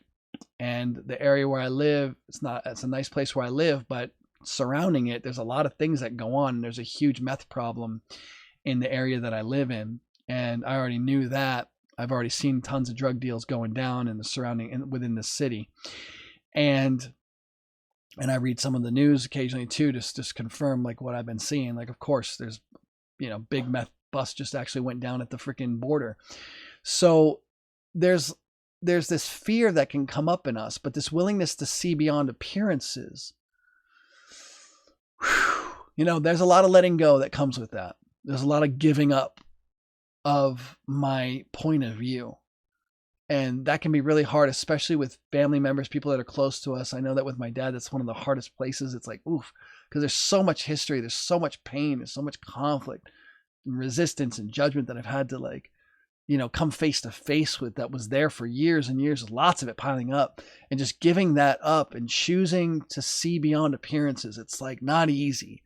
So I don't want to mislead anybody and act like this is so simple. And, the keys are simple, like what they are, but it's not easy, I should say. Like it can be challenging. So I honor that. Okay. But willingness to see beyond appearances mean like, yeah, they show up as X, Y, or Z, but I'm holding that something greater is going to be available for this person. And I'm closing my eyes and I'm kind of moving all around because like there's so much that even I have to just step off of when I'm saying this, and to not fall into the temptation to doubt what I'm saying. And so I'm just looking and I'm being vulnerable with myself. I'm like, yeah, there's a lot of energy, and people present themselves a certain way and they say things, people have hurt me physically. And it's like, there's a temptation to not even believe like that they're worthy. And it's like, no, I'm not going to accept that they may have done X, Y, and Z, but they're worthy still. And that can be not easy. So something you might have to meditate on, write the key down, willingness to see beyond appearances. And when I say meditate on all of these keys, That means like look into your life, think about all the people, think about yourself, your personal experiences. Like you got to reflect deep and let the words open you up. Okay. So if you apply each one of these keys, they will unlock a door or open that valve inside of you and allow you to be a throughput of miracles. You don't have to figure out what the miracle is for people. If you just work with the keys that I just gave you, you're going to start seeing miracles happen spontaneously. You're just going to know what to do, what to say, how to act with someone, how to show up. It will be there for you. I promise you. But you got to prove it for yourself and be a scientist. Okay. So this training is useless if you just show up to the live stream, you listen to me, and like nobody, you guys, no one has to pay for this. I'm like giving this all away. So that can be also misleading sometimes. It's like, oh, I didn't pay for this. And like this is valuable. I could charge a lot of money to train people in doing this. And I do, and I deliver it in different ways. But this is a part of me where I get to be generous and I get to share, but don't let that mislead you and devalue what I'm sharing. Like apply this like you were like paying $10,000 for coaching and like take this and run, because I ain't asking for anything from you. And so like, but don't let that confuse you. Apply these, live them out for yourself, see what happens. And I promise you that you'll see miracles. I promise. All right. So there's 3 main problems that we talked about. The frustrations and things that we deal with, wanting to make a difference and truly help someone, but not knowing what to do. Well, now you do know what to do. These 7 keys are going to help you dissolve that problem. You'll know what to do if you apply these 7 keys. I want to get to this. Laura saying, I love this. I'm considering school to be a counselor and feel the same way you do about being a coach instead. Yeah, abso-freaking-lutely, Laura. I highly recommend it only because coaching is more interactive. You learn hands-on, at least with my coach training. Not all coaching schools operate that way. There's online courses. You can take an online course to become certified as a coach. But my experience is that a lot of coaches come to me and are, I've worked with a lot of certified coaches, and the reason they come to me is like because they love that I was giving them hands-on work, right? And they didn't have that. They're like, I've been a coach for 3 years, but I don't have any clients. Like, I've never really practiced coaching. Like, well, you definitely need to come into this space because we're going to put you in action right away. So, Laura, if you ever want to have a conversation with me about what we're doing, I'd be happy to connect with you and share with you about that. So, just send me a little message if you're interested, and we can talk, and I'll just open up for you and share with you what it all looks like, what those commitments are and everything. And also, let's see. Jacqueline, you're saying, I missed that. Yeah, it's different from program to program, but a lot of it is totally a waste of time and money and time studying information that we don't need. Yes, another reason why I didn't go the therapist counselor route. There's also other limitations that I saw too. Although I do respect certain distinctions that come from therapy and therapeutic modalities that I've learned and I do implement. There's just pathways that I think are more effective and accelerated. And I'm kind of like that. Like I have a sense of urgency to do stuff. And Jacqueline also saying, I really love that you're asking coaches to take their own medicine. I said that earlier. Yes. That's the other reason why I think coaching is good when you're in the right coaching container, is because you're living the work, right? I think it's really critical. So that's why I'm asking you guys, whether you're paying me or not. Some of you are paid clients, but some of you are not. Take this stuff and apply it like it's really gold, because it will make a difference for you. And I want to hear about that later. Laura's saying people are emotionally intelligent, can see beyond the surface and see what people don't see even in themselves. Yes. Compassion, empathy, right? We know.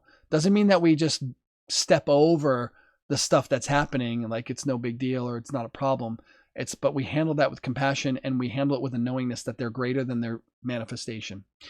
Sherry Tompkins, dropping biases and see their essence. Good way to sum that up. Thank you, Sherry, for that comment. Jacqueline saying, thanks for making your content free.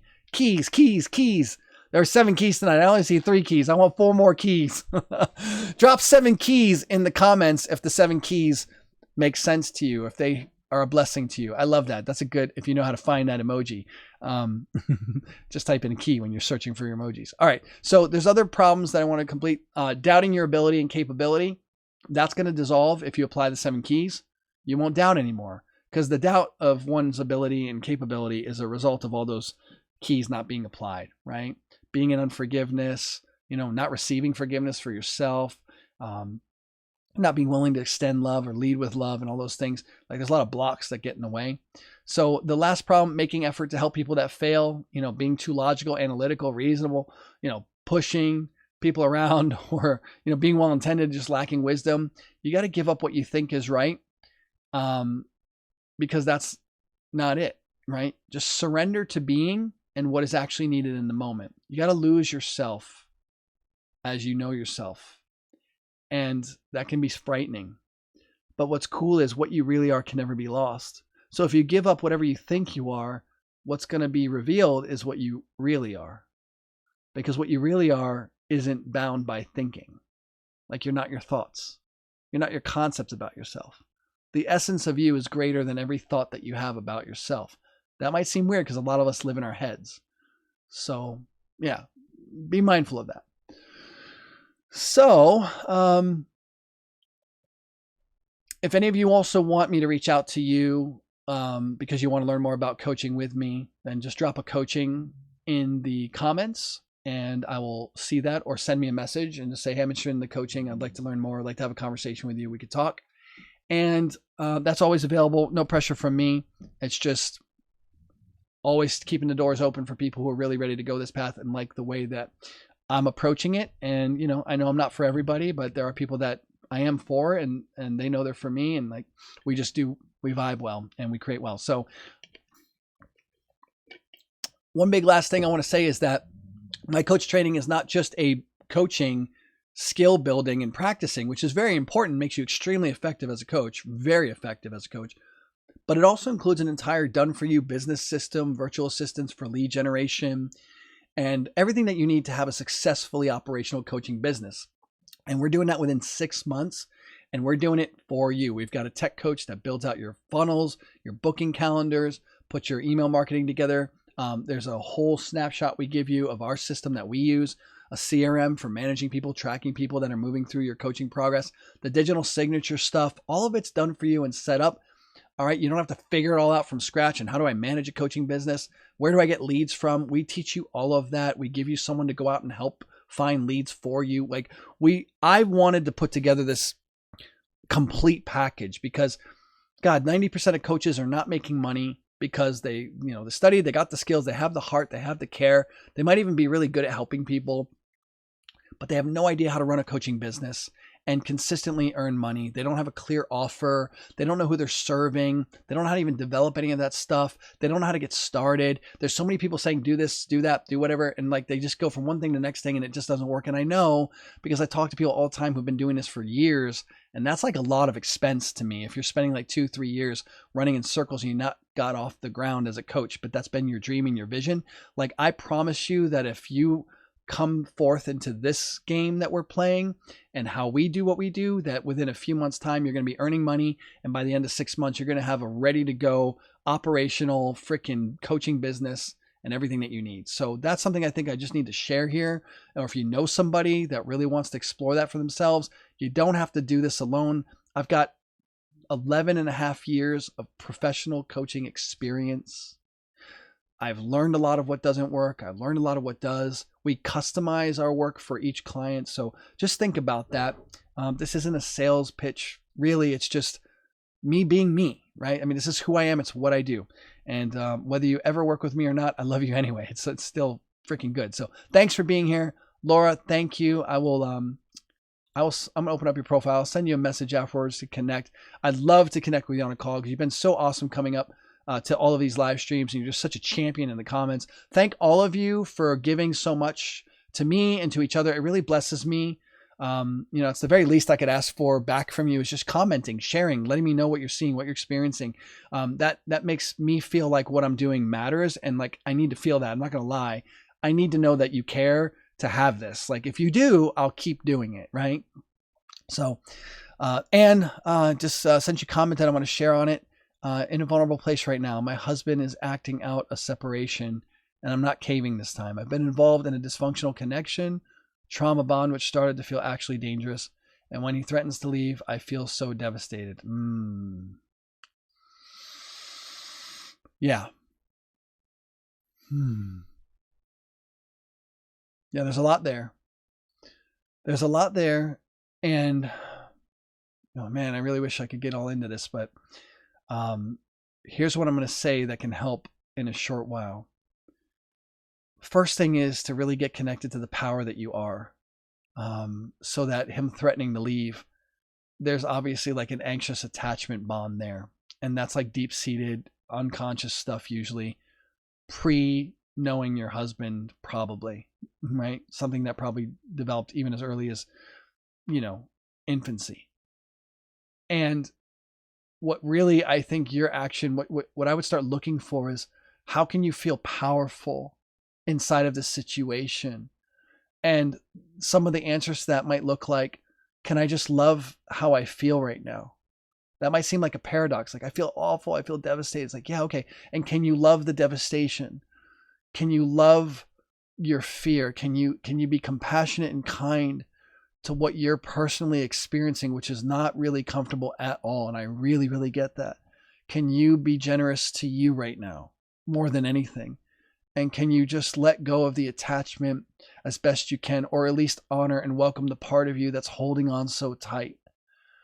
That can seem counterintuitive to just let go, but the letting go, it often really works in a scenario where someone's like threatening to leave, and just like let go altogether. Stand in your power. Remember who you are. Your identity isn't bound up in your spouse. This is a mistake I made with my ex-wife, and I fell deep because of it.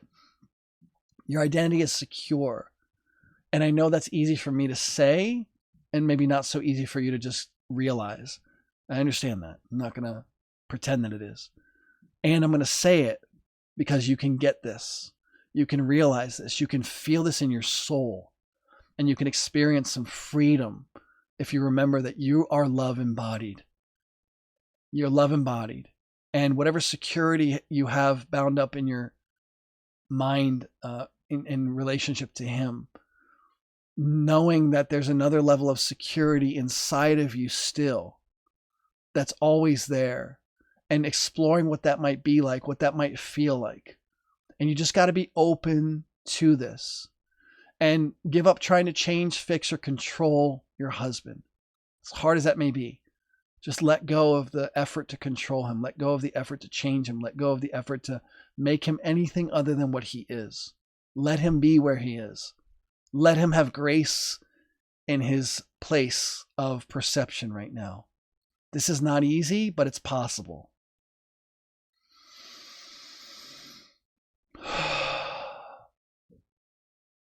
It's possible because you are a source of the miraculous. And the miracle doesn't mean you trying to make things go the way you want it to go. It means you remembering the power that you really are. Thank you for not caving. I really honor that.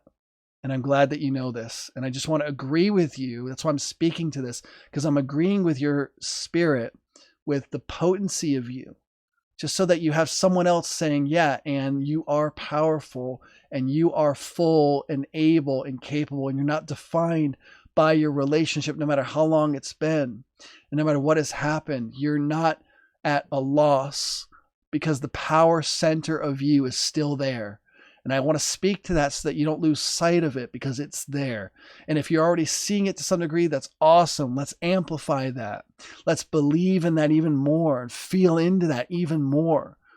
You get to be secure just the way you are with whatever's happening in your relationship right now.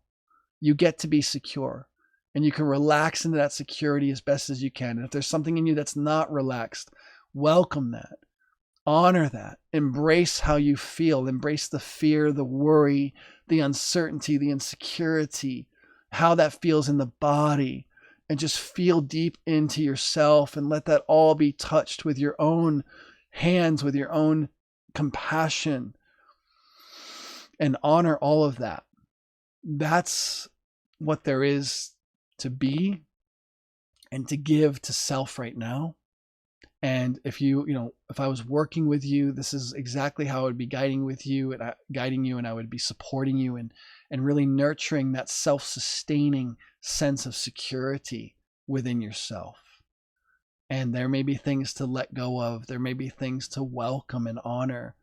There may be parts of you that you've been avoiding looking at that you need to give some attention to. and some love and compassion to, that's what gets to happen in a situation like this. And it does shift things. It will absolutely shift things. So yeah, I really appreciate you, Anne, sharing this with me. Yeah. And yeah, let me just being there. And Laura, I appreciate you. And I want to kind of mention this because I don't mean any of this like as a hard something to make anybody uncomfortable here, but saying things like threats to leave are emotional blackmail from a coaching perspective or a therapeutic perspective or a counselor perspective, we never really want to do that, Laura. And I know you mean well, but see, that can start preventing the miracle, because that can start creating a sense of victimization and make wrong of the other party. And the minute we start making the other party wrong, even if they're very abusive, we start separating ourselves from the power that we really are. And so I want to be careful with things like the threats to leave or emotional blackmail, because that's calling it emotional blackmail, Laura. And I'm just going to give you a sense of my core communication coaching right now, and everybody here, because it's really good. And I appreciate you, Laura, for sharing that, because these are the kinds of things that come up in social psychology and social therapy. Things that are shared on social media, these terms and things like that, but they can have a very detrimental effect. They can create a certain kind of sense of feel good for a moment, but here's where this can go really wrong. First of all, emotional blackmail is actually just an interpretation, because I might see that as something else. You're welcome, Anne. Whatever he's doing is anchored in pain, and without having compassion for him, if we fall out of compassion for him and empathy for him, right, and understanding for him, we lose power. And I did this with my ex-wife, and it ruined me for 10 years after the marriage. I made the mistake of buying into victimization and judgment and make wrong, and she did this, and she was emotionally blackmailing me or doing this, that, and the other. Like, I had those thoughts, and it ruined me. And I watched my consciousness fall under these interpretations.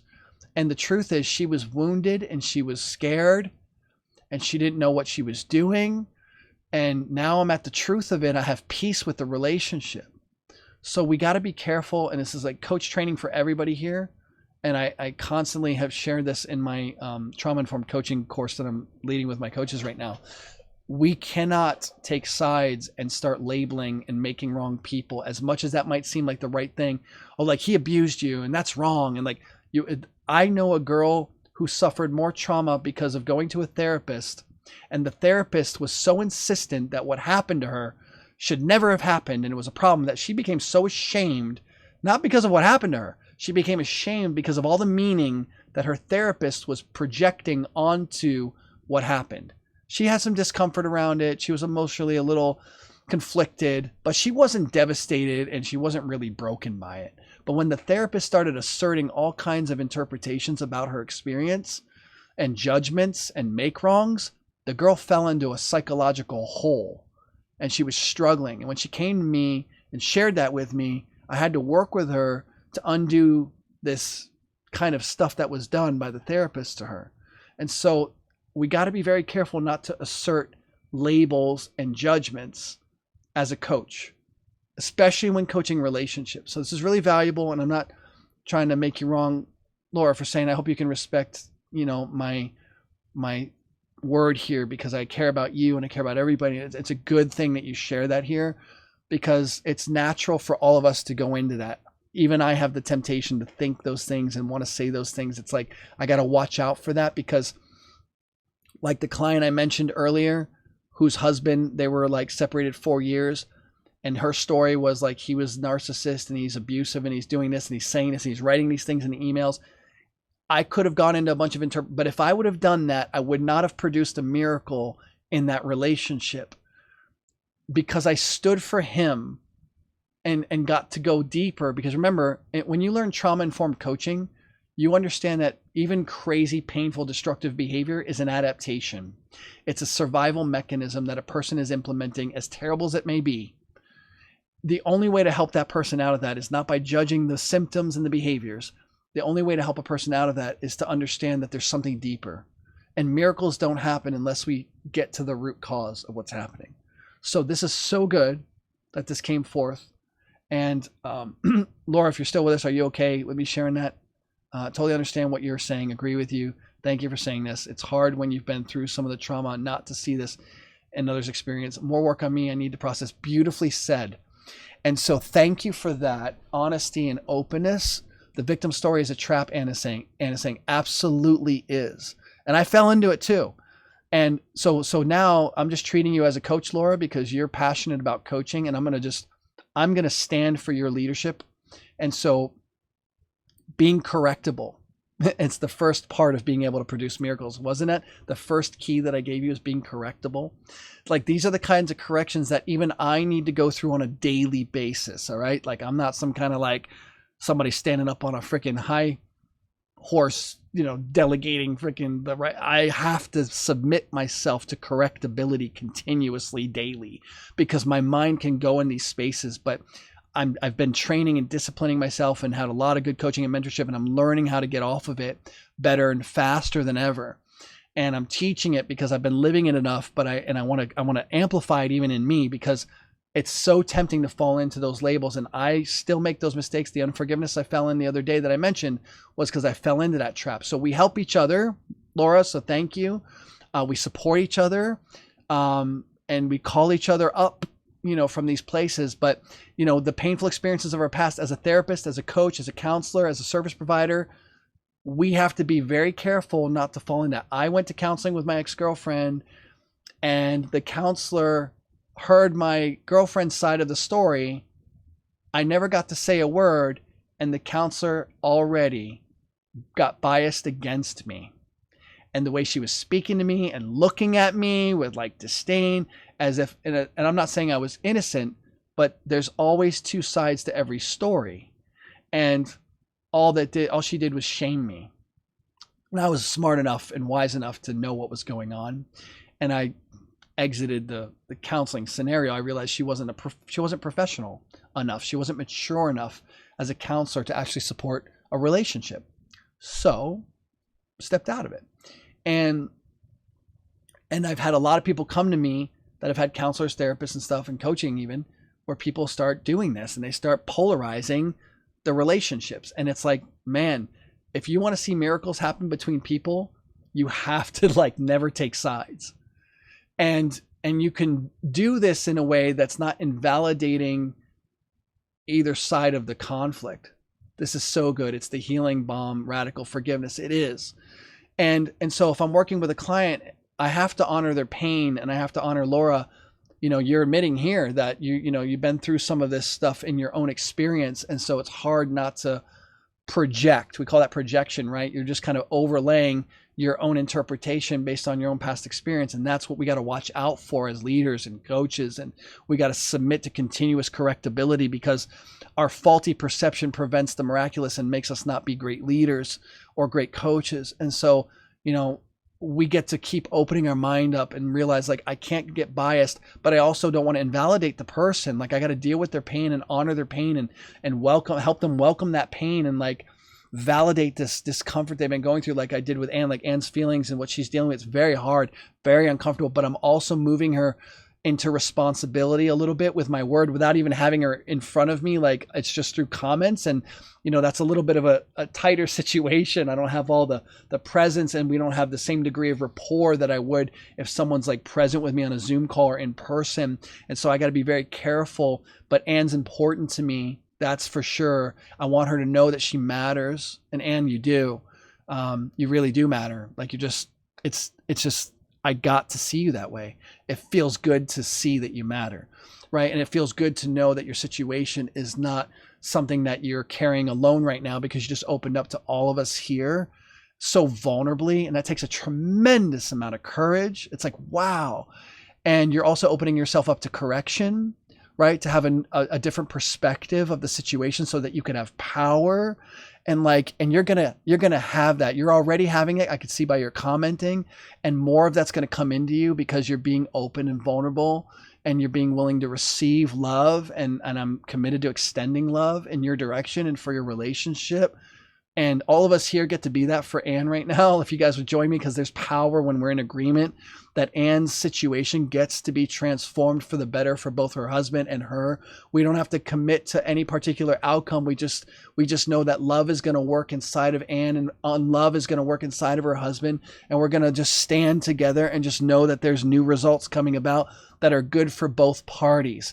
Because unless we play win-win, we step out of the miracle working power and the degree of miracle working power that could be working through us. Playing win-win is hard in a game of life that's mostly win-lose.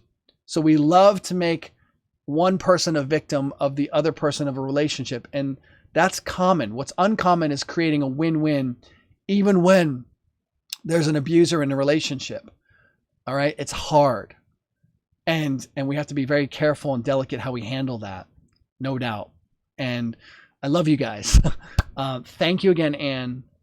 Thank you, Laura, for everything that you commented, and Sherry and Tim and Jamie and Jacqueline for being here, and whoever else has been present that I haven't commented or noticed. Thank you so much. If you're watching the replay, your interactions and comments are still very welcome. All right. If you're hanging out for the process, we're going to do a quick little process here.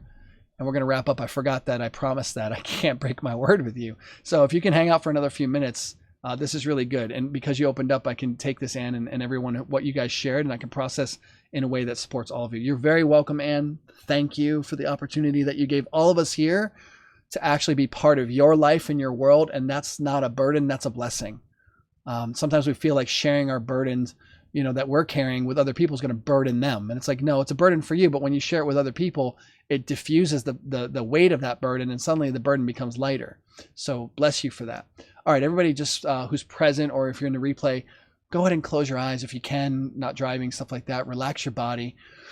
Just welcome the sense of your physical body, what you're noticing, how you're feeling emotionally, how you're feeling in your different body parts. See if you can soften those body parts a little bit. Feel into the breath. Notice the breath coming in through the nose, out through the nose.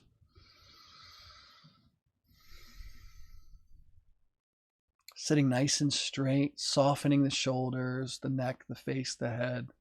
You can shift and move different parts of your body.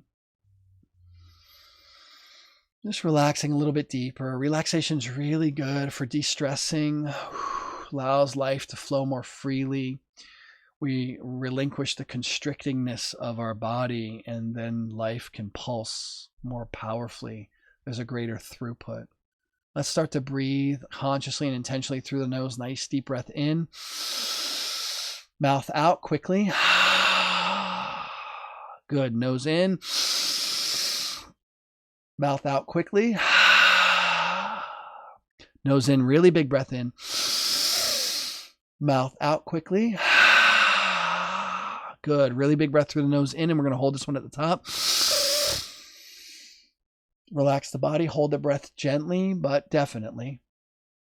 Swallow your saliva and feel the saliva run down to the belly. Soften the shoulders, the neck, the face. Keep holding the breath gently if you can. And now make your lips into a tiny pinhole. Slowly exhale the air and just let everything go.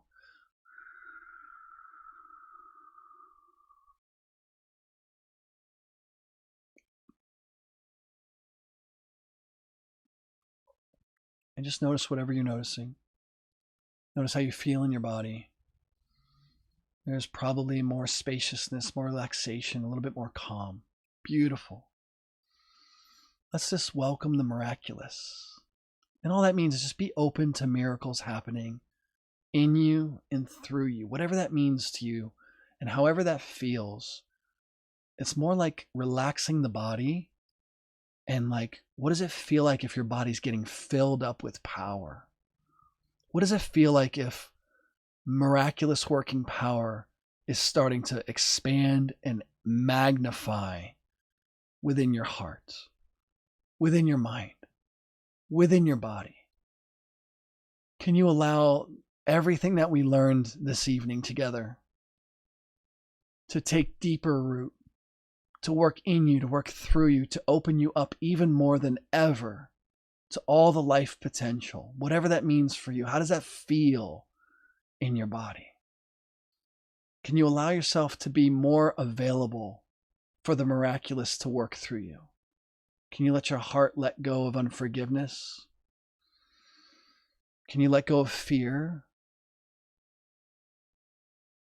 Can you let go of any disbelief or poor self-image?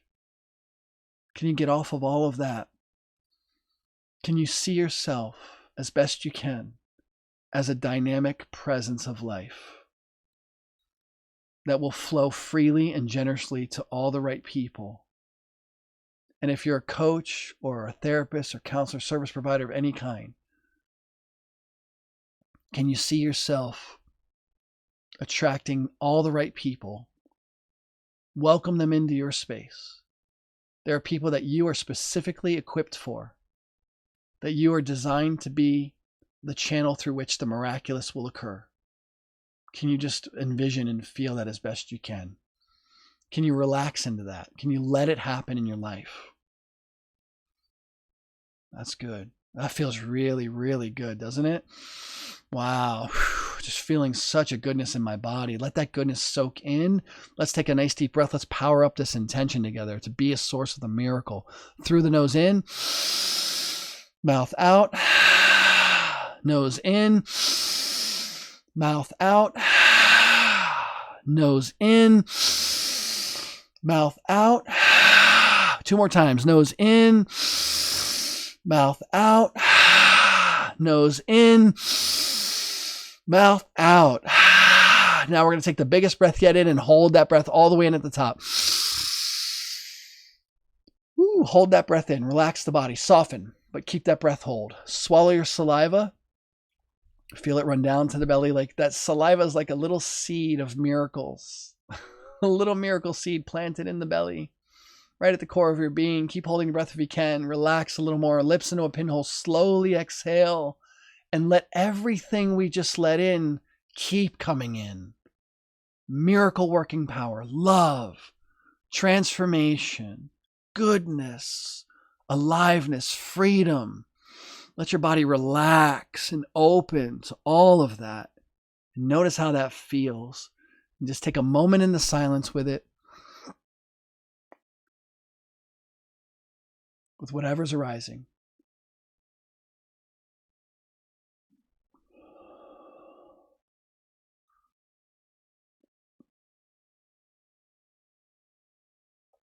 Yeah, so good.